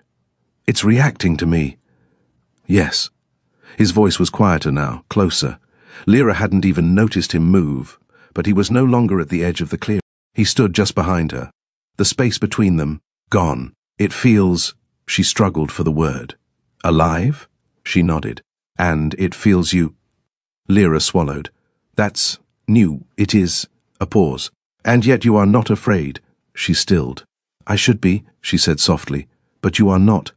Lyra shook her head faintly. I've been afraid enough. Silence settled again. But this time, it shifted. Something unspoken passed between them. Something quieter, deep. Earlier, she said after a moment. In the court. He didn't respond, but he was listening. They were looking at me like I was something dangerous, she continued. Like I don't belong here. You are dangerous, he said. That's not comforting. It is not meant to be. She huffed softly. You really don't change, do you? No, a beat. Do you want me to? Lyra paused. Then, I don't know. That was the truth, and somehow, it felt heavier than anything else she'd said. The water shimmered again. Stronger this time. Lyra's hand pressed more firmly against its surface without thinking. The light surged, and something inside her responded instantly. Her breath caught sharply as the familiar pulse flared. Then, another, different, clashing. She gasped. They're reacting again. His hand closed gently but firmly around her wrist. Not to stop her, to steady her. Focus, he said quietly. No, he murmured. Not on them. On yourself. Lyra's breathing was uneven, her thoughts scattered. I don't know how... Yes, you do. His voice was closer now, lower, steadier. Feel it, he said. Not as something separate, as something that is part of you. Lyra swallowed. Her eyes fluttered shut. The pulses clashed again. Light and dark, power and power. But this time, she didn't resist it, didn't panic. She let herself feel it. All of it. The chaos, the strength, the pull. And slowly, very slowly, it began to steady, not merging, not blending, but balancing. Her breathing softened. The tension in her body eased. The light in the water dimmed, settled. When she opened her eyes again, the world felt clearer, quieter. You did it, he said. Lyra blinked. I did something. Almost smile touched his lips. You are learning. She let out a soft breath. That didn't feel like learning.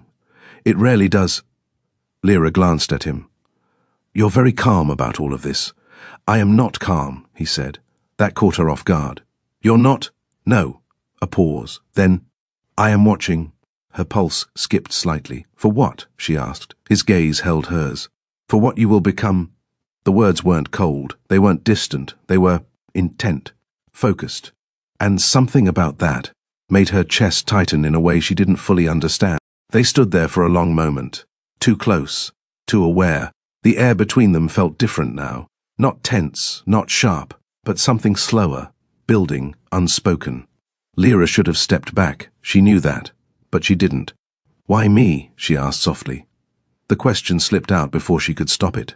It wasn't about power, or fate, or magic. It was something else, something quieter. His expression didn't change, but his voice did, softer. Because you did not break. Her breath caught. They tried, he continued. They took everything from you, your place, your bond, your worth. A step closer. And you still chose to stand. Lyra's chest tightened. That doesn't feel like strength, she whispered. It is. The certainty in his voice left no room for doubt. And for the first time, she didn't argue. The water stilled completely. The garden fell quiet again. But something had shifted. Not dramatically, not all at once, just enough to feel it, enough to know. This wasn't just a bond of power anymore, and that realization was far more dangerous than anything else, far beyond the Fey realm. The forest trembled. Kyle stepped closer to its edge, closer than any wolf had dared in centuries, and this time, something inside the forest answered. Back in the garden. Lyra finally stepped back. Just a little, just enough to breathe, but not enough to forget how close he had been, or how it had felt. The peace didn't last. It never did. Lyra felt it before she saw it. A shift, subtle, wrong. The garden had gone too still, not the quiet, watchful stillness she had begun to recognize. This was something else, something waiting. Her steps slowed as she moved along the silver-lit path, her senses sharper now than they had ever been in her old life. "You're not alone," she murmured under her breath. The air answered with silence, but her instincts, they screamed, "Careful, little wolf." The voice slid through the shadows like a blade, smooth, cold, poisoned. Lyra didn't turn immediately. She exhaled slowly instead. "I was wondering when one of you would try something," she said. A soft laugh echoed behind her. "Oh, we've all been wondering," the voice replied. The question was simply who would act first. Lyra turned, and there she was. Not Lady Verith, not someone bound by rules or court politics. This one radiated something far more dangerous, beautiful, deadly, unhinged. "I don't think we've met," Lyra said, her voice steady despite the tension coiling in her chest. The woman smiled. Too wide, too sharp. "Lady Serelith," she said. "And you are—" "A problem." Lyra tilted her head slightly. "Funny, I've been called worse." "I'm sure you have," Serelith said softly, stepping closer, "but none of it quite captures what you are." Her gaze dropped to Lyra's abdomen, and the air changed instantly. Heavy, hungry. "You shouldn't exist," Serelith whispered. Lyra's hand instinctively moved protectively over her stomach. "Yeah," she said quietly. "That seems to be a popular opinion." Serelith's smile didn't reach her eyes. "You carry power that does not belong to you," she said. "Power that could unravel everything, or change it," Lyra shot back. Serelith's expression snapped. "There is nothing wrong with how things are." Lyra let out a small, humorless breath. Spoken like someone who's never been cast aside. That hit, harder than Lyra expected. Serelith's eyes darkened instantly. "You think you understand loss?" she hissed. The magic around her flared, sharp, violent. "I have watched centuries pass while lesser beings were chosen over me," she continued, her voice trembling with something dangerously close to rage. "I have stood beside power, served it, only to be overlooked." Lyra stilled. Ah, there it was. Jealousy, not just of Lyra, of what she represented. "What you have," Serelith said, her voice dropping to something quieter, more dangerous, "should have been mine." Lyra's chest tightened. "You don't want this," she said. "I want what it means," Serelith snapped. Power surged. The ground beneath them cracked faintly as something ancient responded to her anger. "And you," her voice sharpened, "are unworthy of it." Lyra didn't move, didn't step back, even as the danger became undeniable. "Maybe," she said quietly. Serelith blinked. That wasn't the response she expected. "But I'm still the one who has it," Lyra continued. "A beat. And I'm not giving it up." That was it. The final spark. Serelith moved. Fast. Too fast. Magic lashed outward like a living thing, twisting into something dark and lethal aimed straight for Lyra's chest. Lyra barely had time to react. The world slowed. The pulses inside her flared violently, light and dark colliding. Her breath hitched. And then, impact, but not on her. A force slammed between them, sharp, absolute, unyielding. Serelith's attack shattered mid-air like glass hitting steel. The backlash exploded outward, sending a shockwave through the garden. Lyra staggered back. But she didn't fall, because he was there. The Fey King stood between them. Still, silent. But the air around him, it had changed. Gone was the quiet, controlled power he carried in the court. This was something else, ancient, terrifying, unleashed. Serelith froze. For the first time, fear flickered across her face. "My king," she began. "Enough." The word wasn't loud, but it landed like a command written into reality itself. The garden bent around it, the trees stilled, the water trembled, even the air seemed to hold its breath. Serelith dropped to one knee instantly. "I was only—" "Do not insult me with lies." His voice was calm, too calm. Lyra had learned enough to know that was worse, much worse. Serelith's hands trembled. "She is a threat," she said quickly, "to the court, to the balance. She is under my protection." The words cut cleanly through her panic. Final, unyielding. Serelith swallowed hard. My king, she is changing things we cannot control. Yes. The single word silenced. And that is precisely why she will live. Lyra's breath caught. Serelith's expression twisted. But she is nothing, she snapped before she could stop herself. The air snapped, power surged, and suddenly, Serelith couldn't move. Her body locked in place, magic binding her where she knelt. The king stepped forward, slow, deliberate, every movement measured, every step heavy with consequence. Nothing? He repeated quietly.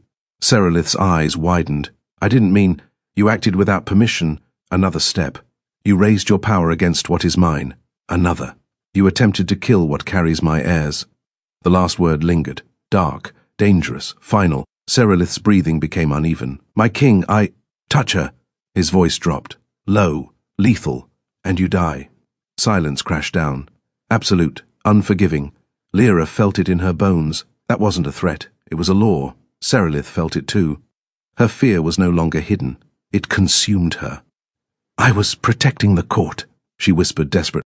You were acting on jealousy. The truth landed like a blade. Serelith flinched. You have overstepped for the last time. The garden darkened. Shadows curled unnaturally at the edges of the clearing. Something ancient stirred beneath the surface of the realm itself. Waiting, listening, hungry. Lyra's pulse quickened. What are you doing? She asked quietly. The king didn't look at her. Ending a problem. Serelith's head snapped up. No, please, she gasped. The shadows moved, rising, coiling, answering him. Lyra stepped forward instinctively. Wait, that made him pause, just slightly. Serelith froze, everyone did. Lyra swallowed. You don't have to kill her, she said. The words felt fragile in a place like this, but she meant them. The king turned his head slowly. His gaze found hers, dark, unreadable. She tried to kill you. I know. A pause, and she failed. The shadows hesitated, just slightly. Lyra held his gaze. I'm still here, she said softly. Something shifted, barely noticeable, but the tension in the air wavered. The king studied her for a long moment. Then, slowly, the shadows receded. Serelith collapsed forward, gasping, alive, but shaken to her core. This is your only reprieve, he said coldly. You will not receive another. Serelith didn't argue, didn't protest. She knew she had come closer to death than most ever did. Silence returned to the garden. But it wasn't the same. Lyra exhaled slowly, her heart still racing. That was intense, she muttered. The king turned fully toward her now. You should not have intervened. Probably not. A pause. But I did. He studied her. Carefully. You showed mercy to someone who would not show it to you. Lyra shrugged faintly. Maybe. Her hand rested lightly over her abdomen again. Or maybe I just didn't want your heirs to start their lives surrounded by death. That caught him off guard. Just slightly. To her. You think that changes anything? No, she said honestly. A beat. But maybe it changes something. Silence stretched between them again. But this time, it was heavier, more aware, more real. You protected me, she said quietly. I told you I would. You meant it. Yes. Lyra held his gaze. And for the first time, she believed him completely. Far beyond the Fey realm, Kyle crossed the threshold. The forbidden forest closed behind him. And something ancient finally took note. Back in the garden, the danger had passed, but something else had taken its place. Not fear, not tension, something slower, something deeper, and far more dangerous than either of them were ready to admit. The garden had not forgotten. Magic still lingered in the air, thick, charged, alive with everything that had just happened. Lyra could still feel it in her veins, the fear, the power, and something else, something far more dangerous. You shouldn't have stopped me. His voice was quieter now, but no less intense. Lyra turned to face him fully. And you shouldn't be so quick to kill, she replied, a faint narrowing of his eyes. You think that was quick? She hesitated. No, because it hadn't been. It had been controlled, deliberate, worse than rage. They stood too close, closer than before, and neither of them moved away. The space between them felt fragile, like something waiting to break or ignite. She would have killed you. I know, and you still chose to protect her. Lyra exhaled slowly. I didn't protect her, she said. I stopped you. A pause. Why? The question was simple, but heavy. Lyra searched for the answer. I don't want to become something cruel just because I've been hurt, she said finally. Silence. The kind that settles deep. The kind that means something. His gaze didn't leave hers. You already are something dangerous, he said. Lyra swallowed. Dangerous doesn't have to mean heartless. Another pause. Then, you are not what I expected. Her breath caught slightly. Good or bad? His eyes darkened faintly. I have not decided. That should have irritated her, but it didn't. Not when he was looking at her like that. Like she was something he couldn't quite figure out, and didn't want to. The air shifted again. Subtle, but different. The magic between them stirred, drawn, responding. Lyra felt it first. That pull, low, warm, unsettling. Her heartbeat quickened. They're reacting again, she whispered. They are not the only ones. Her eyes lifted to his, too fast, too aware. What does that mean? She asked softly. He didn't answer, not with words. He stepped closer. This time, there was no space left. Lyra's breath caught. She should move, she knew she should, but she... His hand lifted slowly. Not rushed, not forceful, just certain. His fingers brushed lightly along her jaw, tilting her face up just enough. The touch was gentle, but it sent a sharp electric feeling through her entire body. You are trembling, he said quietly. I'm not afraid, she whispered. I know. That made her breath hit. The world around them seemed to fade. The garden, the court, the danger, all of it. Distant, irrelevant. There was only this moment, this closeness, this tension that had been building since the moment they met. You should step back, Lyra said softly. You should ask me to... Her lips parted slightly, but no words came. He closed the distance and kissed. The connection between them flared, not just physical, something deeper, something tied to the bond, to the power, to the life growing inside her. It pulsed in sync with them, bright, alive, watching. He pulled back first, barely, just enough. Their foreheads nearly touching, her breathing uneven, his steady, but heavier than before. You feel it, he said quietly. It wasn't a question. Lyra nodded faintly. Yes. Her voice was soft, unsteady. It's not just me, is it? No. A pause. It is us. Her heart skipped. She should have stepped away, created distance, regained control.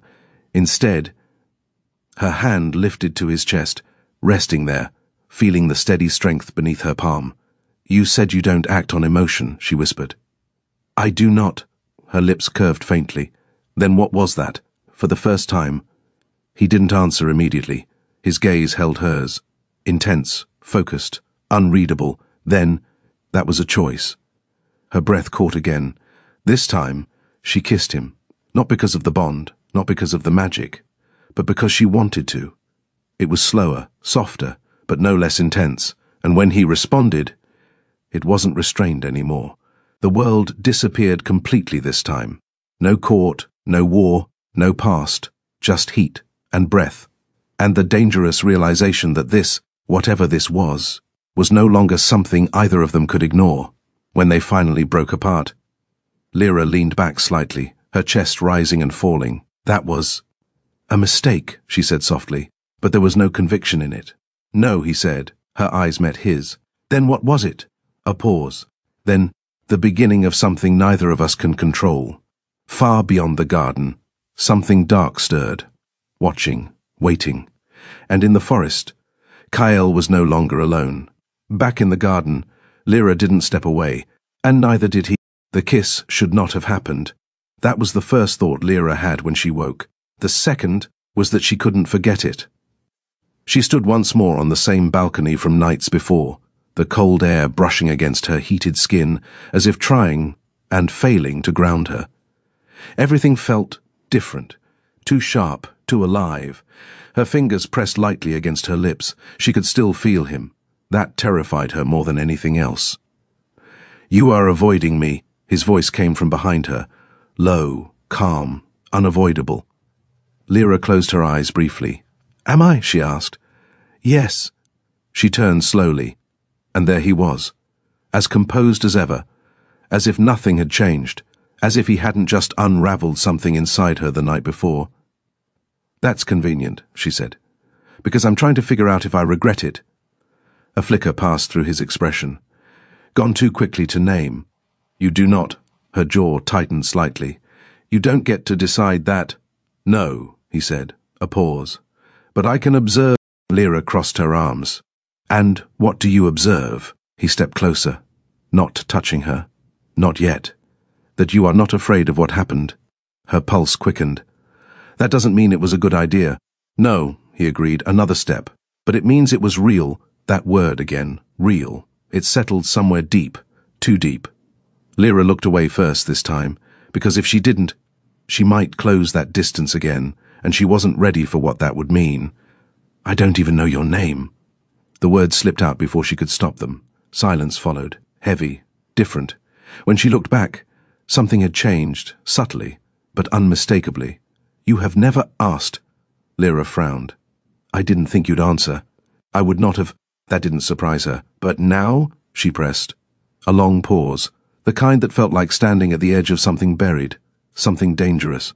I had a name, he said at last. Lyra blinked. Had. Past tense. And now? His gaze darkened. Now it is not spoken. That's not how names work, she said quietly. For you, he corrected. A faint chill ran down her spine. For me, a name is not just identity. Another step closer. It is power. Lyra studied him. You're afraid of it, she asked softly. His eyes met hers. I am not afraid of anything, a beat, but I will not give my enemies a weapon. That was honest. Then why tell me at all? The question lingered, because he had started to. That meant something, didn't it? His gaze held hers for a long moment. Then, because you are already part of what I protect. Lyra's breath caught. And what I destroy. The words sent a chill through her. Destroy, she echoed. His expression didn't soften. I do not forgive betrayal. Something dark flickered beneath the surface. Old, buried, but not forgotten. This is about Kyle, she said quietly. His silence confirmed it. You hate him. It wasn't a question. His jaw tightened. I do not waste emotion on hate. Lyra raised an eyebrow slightly. That sounds like a yes. A pause. Then, he was not always my enemy. That surprised her. Lyra stepped closer, careful, measured. Then what was he? The air shifted, the past stirring between them. He was my brother in all but blood. Lyra stilled. I don't understand. You will... His voice lowered. Darker now, less controlled. We were raised together, he said. Before titles, before crowns, before war.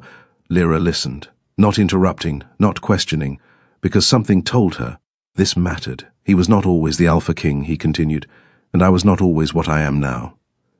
A faint bitterness edged his voice. We trained together, fought together, bled for one another.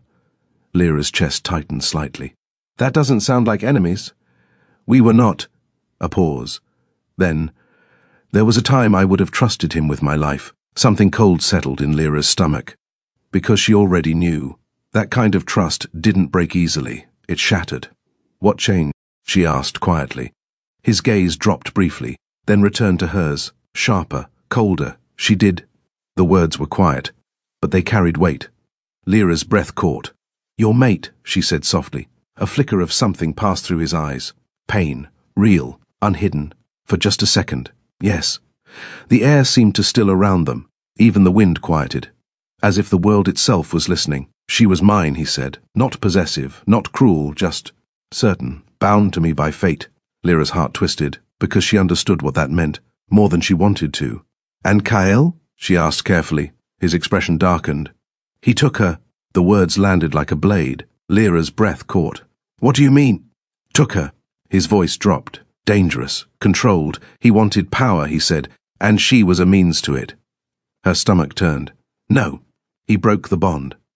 Lyra's heart stopped. That wasn't supposed to be possible. Not naturally, not without consequence. And then? His voice tightened slightly. He made her his. Lyra stepped back slightly. Shock flooding her system. He forced her. A pause. Then, yes. The word echoed, heavy, sickening. He claimed her, the king continued. Impregnated her. Lyra's hand instinctively moved to her own abdomen. Horror creeping in. And she... Lyra swallowed. What happened to her? For the first time, his control cracked. Just slightly, she died. The words were quiet, but devastating. Her body could not survive what he did, he said, nor the breaking of the bond. Lyra's chest ached, because she knew exactly how that felt. The emptiness, the tearing, the loss.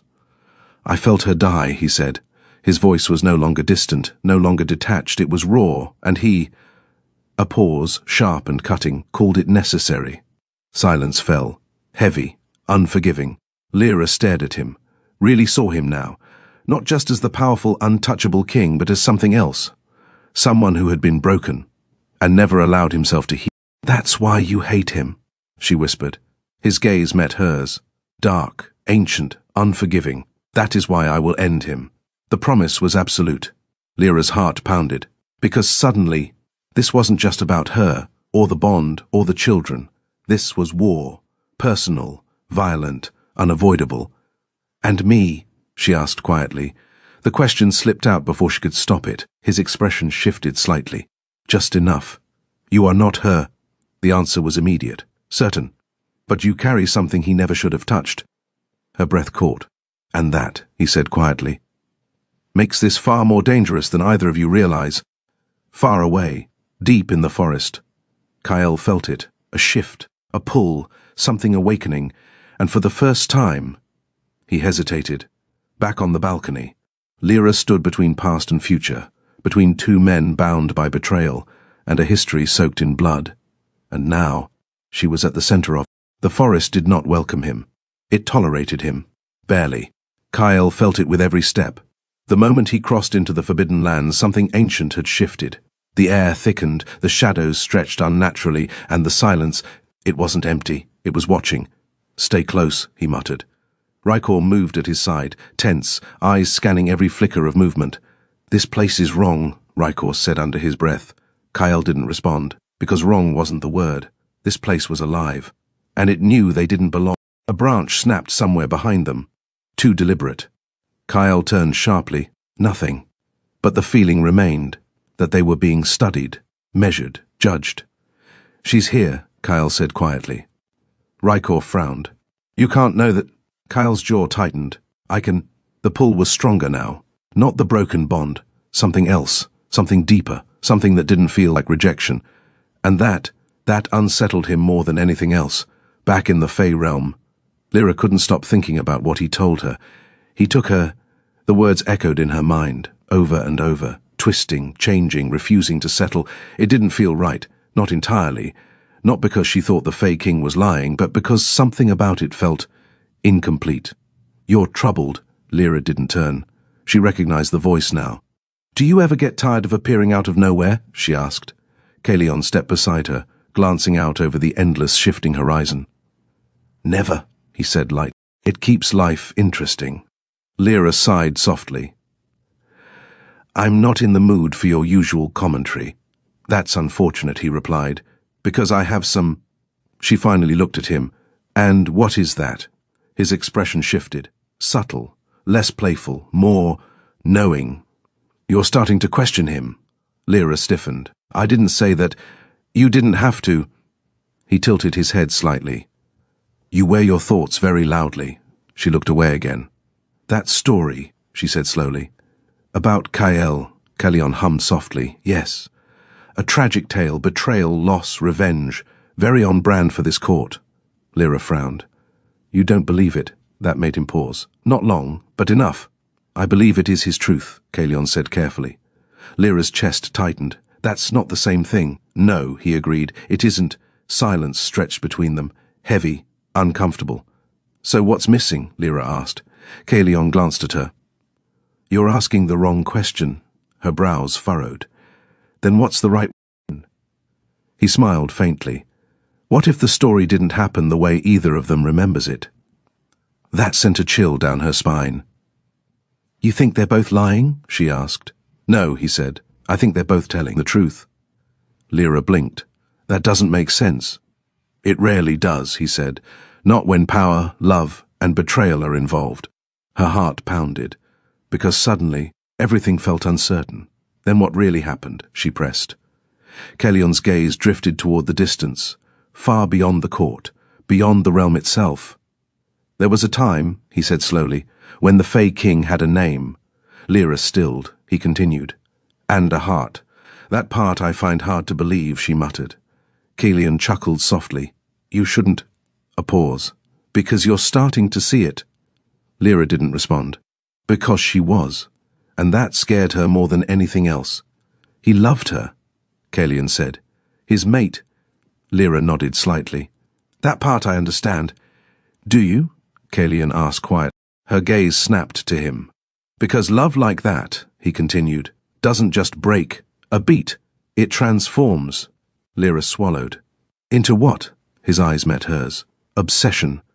The word lingered, dark, unsettling, too real. And Kael? She asked. Kellyon's expression shifted again, harder now, more serious. He wasn't always the villain in that story. Lyra's breath caught. There was a war coming, Kellyon said. Even back then, power was shifting, alliances were fragile. Lyra listened carefully. Every word mattered now. The woman in the middle of it all, he continued. She wasn't weak. That surprised her. She chose? Lyra asked. Kellyon didn't answer immediately. She made a decision, he said at last.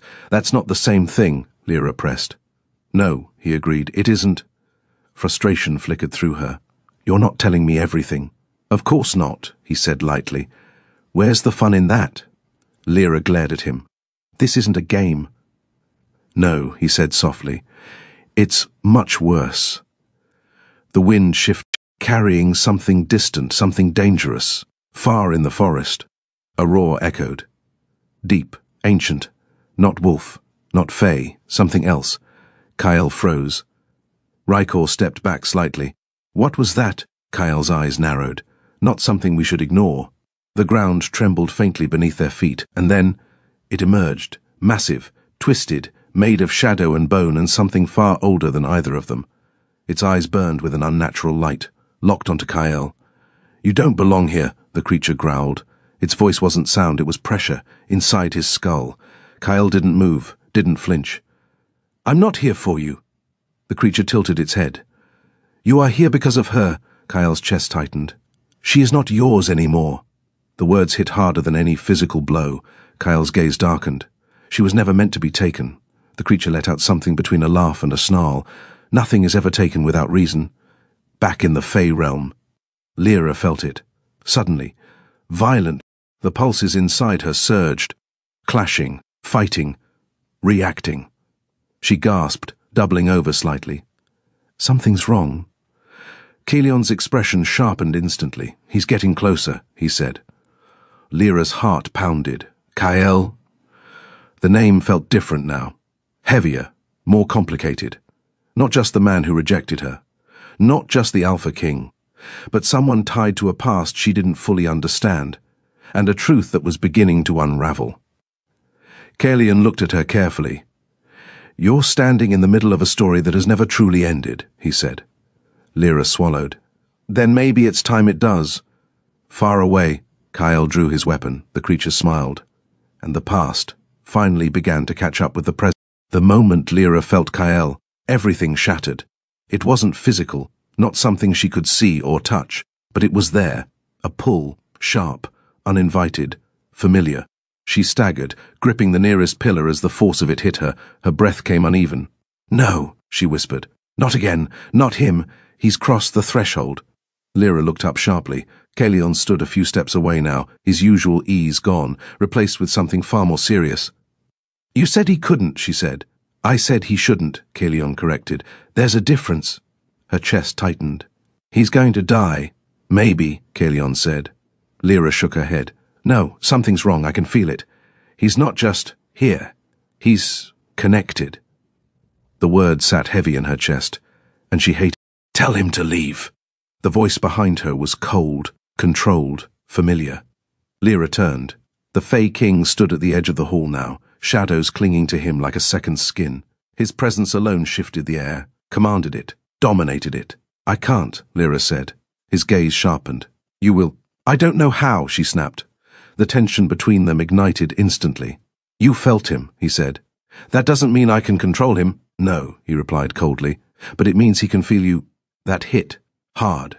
Lyra's stomach twisted. You think he came here because of me? She asked. I know he did. Silence fell. Heavy. Unforgiving. Then maybe you should ask yourself why.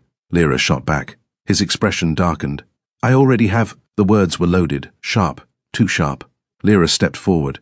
Her pulse racing, not from fear, from anger, from confusion, from something far more dangerous. You told me he took her, she said. That he destroyed your bond. And you expect me to just accept that as the full truth? His gaze locked onto hers. Deadly. Are you questioning me? Yes, the word echoed, loud, unavoidable. For a moment, the entire world seemed to still. You stand in my court, he said quietly, under my protection, and I'm still allowed to think, Lyra snapped. Power surged, the walls trembled faintly, the shadows deepened. You are allowed what I permit. Lyra didn't back down. I'm not one of your subjects. A dangerous silence followed. No, he said slowly, you are something far more complicated. Her breath caught, but she didn't let it stop her. Then stop treating me like I'm blind, she said, because I'm not. A beat. Then, tell me the truth. His jaw tightened. You already have it. No, she said, her voice softened, but it didn't weaken. I have your version. That struck something deeper. For a moment, he didn't move, didn't speak, didn't breathe. Then, names have power, he said quietly. Lyra frowned. What does that have to do with anything? Everything. He stepped closer, slow, measured, the tension between them tightening with every step. You asked for my name, he continued. Her heart skipped. And I did not give it. Lyra swallowed. You said it wasn't spoken anymore. His gaze darkened. That was a lie. Her breath caught. I buried it, he said, because it belonged to someone who no longer exists. The weight of that settled heavily between them. Then tell me now, Lyra said softly. Silence. Long, heavy, dangerous. And then, Erindor. The name echoed, not just in the room, but through the magic itself, through the walls, through the air, through her. It meant something. She could feel it, deep in her bones. Lyra's breath slowed. Erindor, she repeated softly. His eyes closed briefly, as if hearing it spoken again. Hurt. That was who I was, he said. Lyra stepped closer, careful, gentle. And now? She asked. His gaze met hers, dark, unyielding. Now I am what remains. Her chest tightened, because she understood that. Too well. Erindor, she said again. This time, more certain. Something shifted, subtle, but real. You shouldn't say it lightly, he warned. I'm not, she replied. Silence stretched. But it wasn't hostile anymore. Not entirely. Tell me what really happened, she said softly. His expression hardened again. You think I lied. I think you left something out. A pause. She chose him.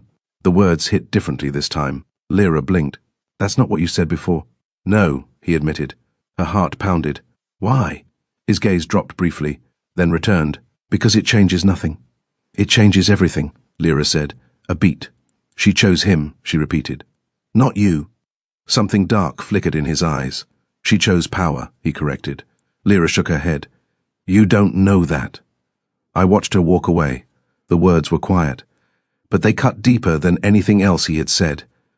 I felt the bond break, he continued, not because it was stolen. A pause. But because she let it go. Lyra's chest tightened. And you never asked why? She whispered.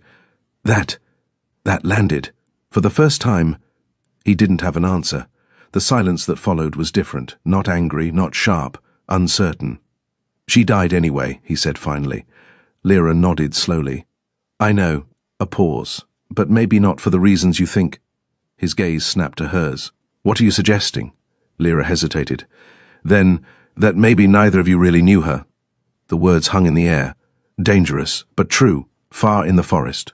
Kyle dropped to one knee, blood staining the ground beneath him. The creature loomed above him, smiling. You still fight for her, it whispered. Kyle's grip tightened on his weapon. I don't fight for her.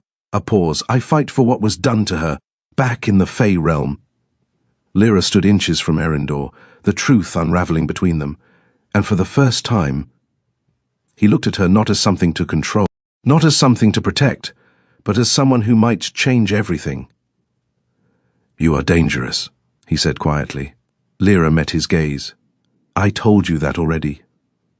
A faint, almost smile touched his lips. "Yes," he said, "you did." And somehow, that felt like the beginning of something far more complicated than either of them were ready for. War was no longer coming. It had arrived. The forest screamed. Magic tore through ancient roots as something massive crashed against Kyle, sending him skidding across the blood-soaked ground. The creature loomed again, towering, merciless, ancient beyond reason. "You do not belong here," it growled. Kyle wiped blood from his mouth, forcing himself to stand. "I'm not leaving without her." The creature tilted its head. "There is no her left for you. That struck deeper than any wound." Kyle's grip tightened on his weapon. "You don't know what you're talking about." The creature stepped closer. The ground cracked beneath its weight. "I know what she has become." A pause. "And I know what you made her." Kyle stilled. "You speak as if you were there," he said. The creature's lips curled. "I was..." Silence. Heavy. Dangerous. "You want truth, Alpha?" it continued. Kyle's eyes darkened. "I already know the truth." The creature laughed, low, mocking. "No," it said. War was no longer coming. It had arrived. The forest screamed. Magic tore through ancient roots as something massive crashed against Kyle, sending him skidding across the blood-soaked ground. The creature loomed again, towering, merciless, ancient beyond reason. "You do not belong here," it growled. Kyle wiped blood from his mouth, forcing himself to stand. "I'm not leaving without her." The creature tilted its head. "There is no her left for you. That struck deeper than any wound." Kyle's grip tightened on his weapon. "You don't know what you're talking about." The creature stepped closer. The ground cracked beneath its weight. "I know what she has become." A pause. "And I know what you made her." Kyle stilled. "You speak as if you were there," he said. The creature's lips curled. "I was..." Silence. Heavy. Dangerous. "You want truth, Alpha?" it continued. Kyle's eyes darkened. "I already know the truth." The creature laughed, low, mocking. "No," it said. "You know the version that lets you sleep at night." Kyle didn't move, didn't breathe, because something deep inside him knew that might be true. "Then say it," Kyle growled. "Say what you think I did." The creature leaned closer. Its voice dropped, soft, deadly. "You didn't steal her." Kyle's chest tightened. "She came to you." His breath caught. "She chose you." The words echoed, too familiar, too dangerous. "And you let her." Kyle's jaw clenched. "I loved her." The creature's expression twisted. "No," it said. "You wanted what she could give you. Power, strength, air." The accusation burned. "You think I forced her?" Kyle snapped. "I know you didn't stop her. That hit. Harder than anything else." Kyle staggered slightly. "She was dying," he said. The words came out rough, uneven. The creature stilled. "She came to me already breaking," Kyle continued. "The bond with him, it was tearing her apart. Back in the Fey realm, Lyra felt it. A shift, a crack in the truth." "What is happening?" she whispered. Erindor's expression sharpened instantly. "He's fighting something ancient," he said. Her heart pounded. "No," she shook her head. "It's more than that." She stepped back slightly, clutching her head. Memories, not hers, flashed. A woman, beautiful, crying. "I can't survive this," the woman whispered. A bond breaking, not violently, but willingly. Pain, so much pain. "I'm sorry," Lyra gasped. "She left you," Lyra whispered, staring at Erindor. His entire body went still. "Not because she didn't love you," Lyra continued, her voice trembling, "but because she was dying." The words landed like thunder. Erindor's expression cracked. "That's not possible," he said. But his voice, it wasn't certain anymore.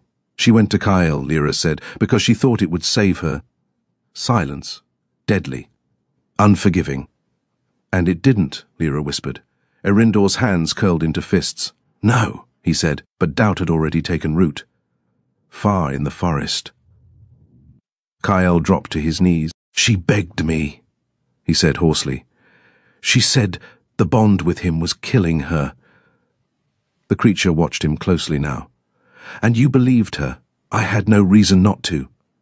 The roar echoed through the trees. I tried to save her, Kyle said. I gave her what she asked for. I gave her a chance to live. A pause. She carried my child because she chose to. Silence. And she still died. The truth settled. Heavy. Final. The creature stepped back slightly. Then you understand, it said quietly. Kyle looked up. You both destroyed her.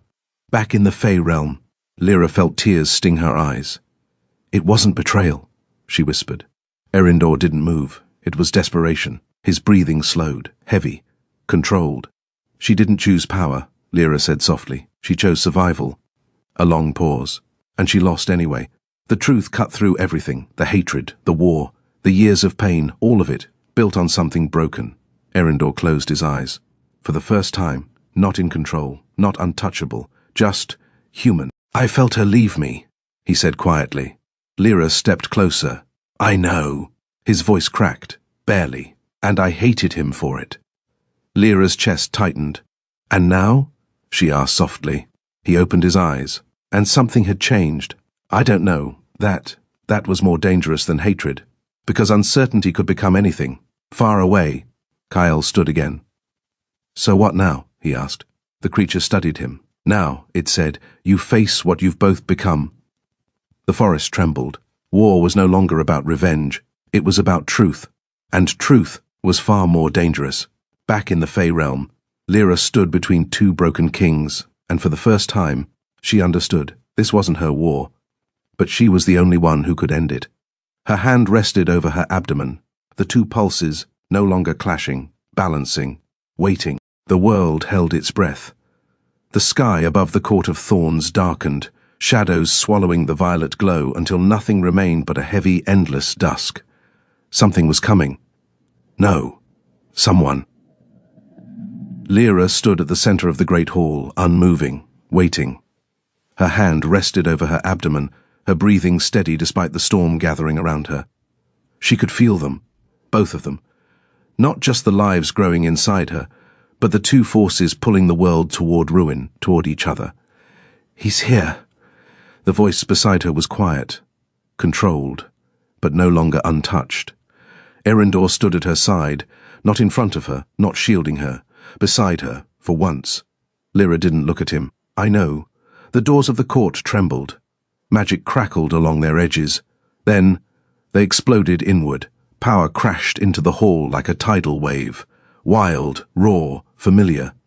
Kyle stepped through the Razrushani, his presence cutting through the Fey court like a blade. Behind him, wolves, warriors, bloody, unyielding. The Fey answered instantly. Shadows rose, weapons formed, magic sharpened, but Lyra moved first. Stop! The word rang out. Not loud, but absolute, something in it, something ancient. Commanded the room. Everything froze, not out of fear, but recognition. Lyra stepped forward, between them, between war and ruin. Kyle's eyes found her instantly, and for the first time, he faltered. Lyra. Her name sounded different on his lips now. Not ownership, not dismissal, something else, something heavier. You shouldn't be here, he said. A faint, almost bitter smile touched her lips. Funny, she said. I was told the same thing when you threw me away. The words struck, clean, precise. Kyle flinched, barely, but enough. I didn't. Don't, she cut him off. Her voice wasn't angry. That would have been easier. It was calm. I know why you did it. Silence fell. And I know what you thought you were protecting, she continued. Kyle's jaw tightened. You think this changes anything? He asked. Lyra stepped closer. No, she said. A beat. It explains everything. Behind her. Erindor moved. The shadows followed him. You dare stand in my court, he said, his voice low, dangerous, ancient. Kyle's gaze snapped to him. I should have killed you years ago. And yet, Erindor replied coldly, you failed. The tension snapped tight. Magic surged. The ground trembled. Enough! Lyra's voice cut through them both. She turned, facing them, not as something caught between them, but as something above the conflict. You both lost her, she said. Silence. You both failed her. The truth burned. Kyle's expression darkened. Erindor's hands clenched. And now you're about to destroy everything she died trying to protect. That landed. What are you talking about? Kyle demanded. Lyra's gaze softened slightly, not with weakness, with understanding. She wasn't choosing power, Lyra said. She was trying to survive. Kyle froze. Erindor didn't move. The bond was killing her, Lyra continued. And neither of you saw it. I did, Kyle snapped. She came to me because she was dying, and you thought claiming her would save her. He faltered. Lyra turned to Erindor. And you thought she betrayed you. His silence said everything. You both loved her, Lyra said softly, a pause. And you both destroyed her. The truth settled, heavy, unavoidable. For the first time, neither of them argued. Lyra exhaled slowly. This war isn't about her anymore, she said, her hand pressed more firmly against her abdomen. It's about your pride. The pulses responded, strong, bright, alive, and then the power erupted. Light and shadow burst from her in a wave, not violent, but overwhelming. The entire court bent around it. Magic answered. Reality shifted. Kyle staggered. Erindor stilled. Lyra's eyes glowed, not just with fey power, not just with something ancient, but with something new, balanced. They're not divided, she said softly. The pulses inside her moved. Together. They're both.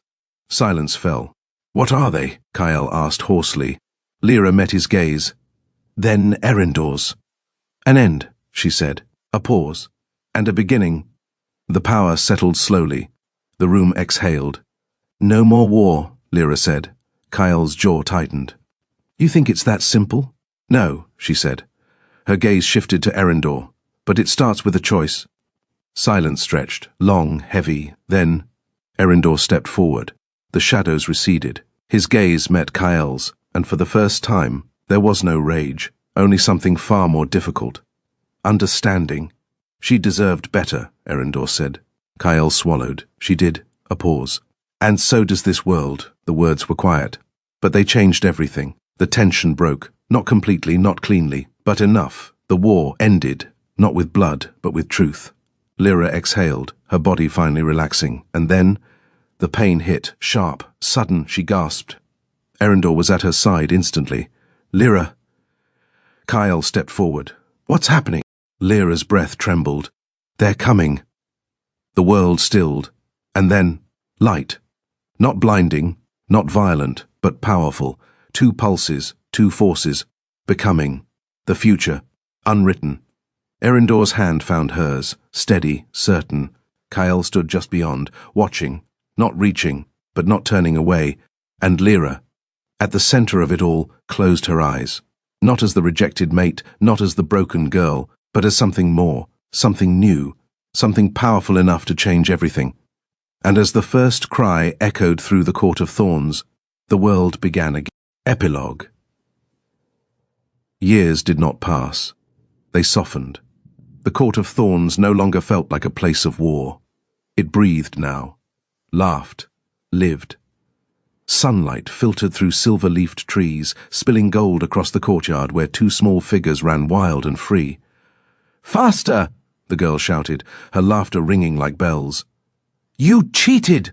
The boy snapped back, though he was already chasing her again. They were chaos. Beautiful, unstoppable chaos. Lyra watched from the balcony, her lips curved into a quiet smile.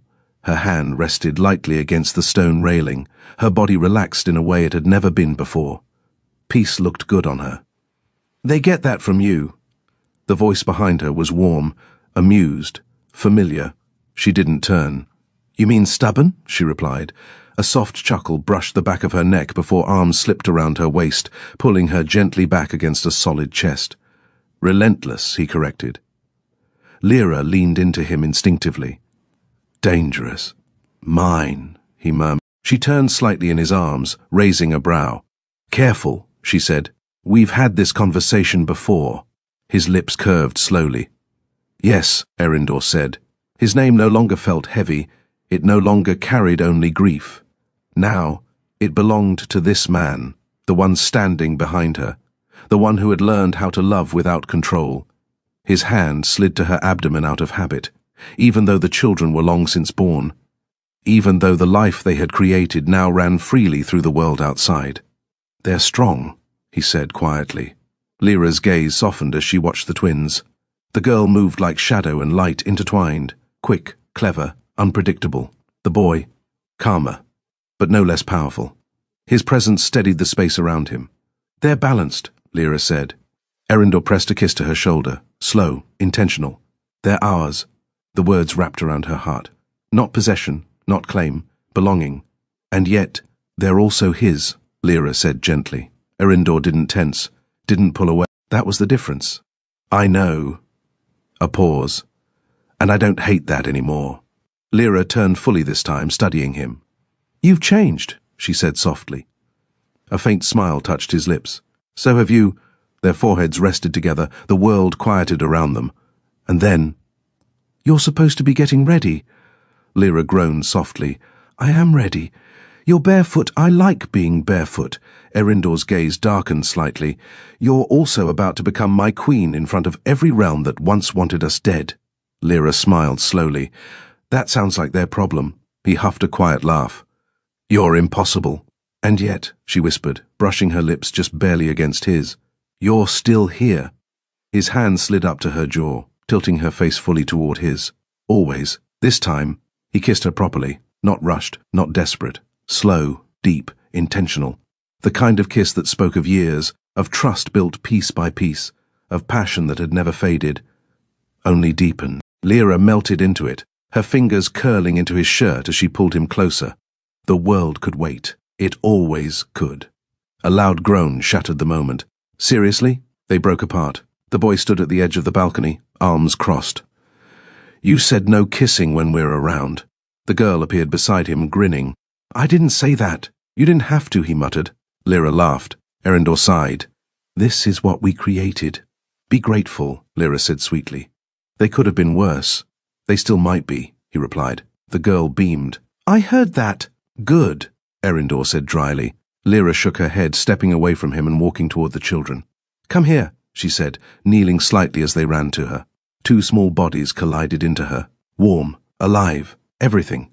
Are you ready? She asked them. For what? The boy asked. Magic?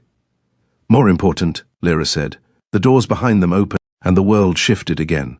Kael stood there, not as a king at war, not as a man broken by the past, but as something quieter, something steadier. He met Lyra's gaze, then the children's, and something in him softened every time. They've grown, he said. They don't stop, Lyra replied. The twins stared at him curiously. Are you coming to the ceremony? The girl asked boldly. Kael blinked slightly, then a small smile touched his lips. I wouldn't miss it. The boy studied him. You're not scary, Kael huffed softly. I've been told otherwise. Lyra met his eyes, and for the first time, there was no pain there, only acceptance, and something like peace. Thank you, she said quietly. Kael nodded once. For them, he replied. Not for forgiveness, not for the past, for the future. The ceremony began as the sun dipped low, gold and silver light weaving together across the sky. Lyra stood at the center once more, but this time, she wasn't alone. Erindor stood beside her, steady, certain, their hands intertwined. No force, no magic binding them, only choice, only love. I choose you, he said quietly. Lyra's breath caught, not because fate demands it, a pause, but because I do. Her fingers tightened in his. I choose you too, she whispered, and when their lips met, it wasn't the beginning, it wasn't the end. It was something far rarer, something earned, a love that had survived truth, pain, and time, and still chose to stay. Below them, two small voices whispered. Do you think we'll be like them? The girl asked. The boy considered. Stronger, he decided. She grinned. Definitely stronger. Above them. The world stood still for just a moment longer, long enough to remember that even in darkness, love could grow, wild, unbreakable, and eternal. The end, sequel, the alpha who learned to love again. After losing his mate and watching her build a new life with the powerful Fey King, Alpha King Kael is left with a kingdom restored, but a heart still fractured. Haunted by guilt, regret, and the ghosts of a love he could not save, Kael rules with strength, but without purpose. Everything changes when a mysterious woman appears at the edge of his territory. Asher is unlike anyone he has ever encountered, powerful, unreadable, and dangerously alluring. She leaves no scent, no past, and no trace, except destruction. Entire villages vanish wherever she goes, and whispers begin to spread of a force that even ancient magic cannot explain. Drawn together by pain, power, and undeniable attraction, Kyle and Usher enter a dangerous game of trust and control. But as their connection deepens into something dark and intoxicating, secrets begin to unravel. Because Usher isn't just hiding from the past, she may be the very thing that destroyed it. And Kyle must face an impossible choice: hold on to the memory of the mate he lost, or risk everything for a love that could either save him or end him. You betrayed me. I had no choice. There's always a choice. I did it for us. Lies! I can't trust you.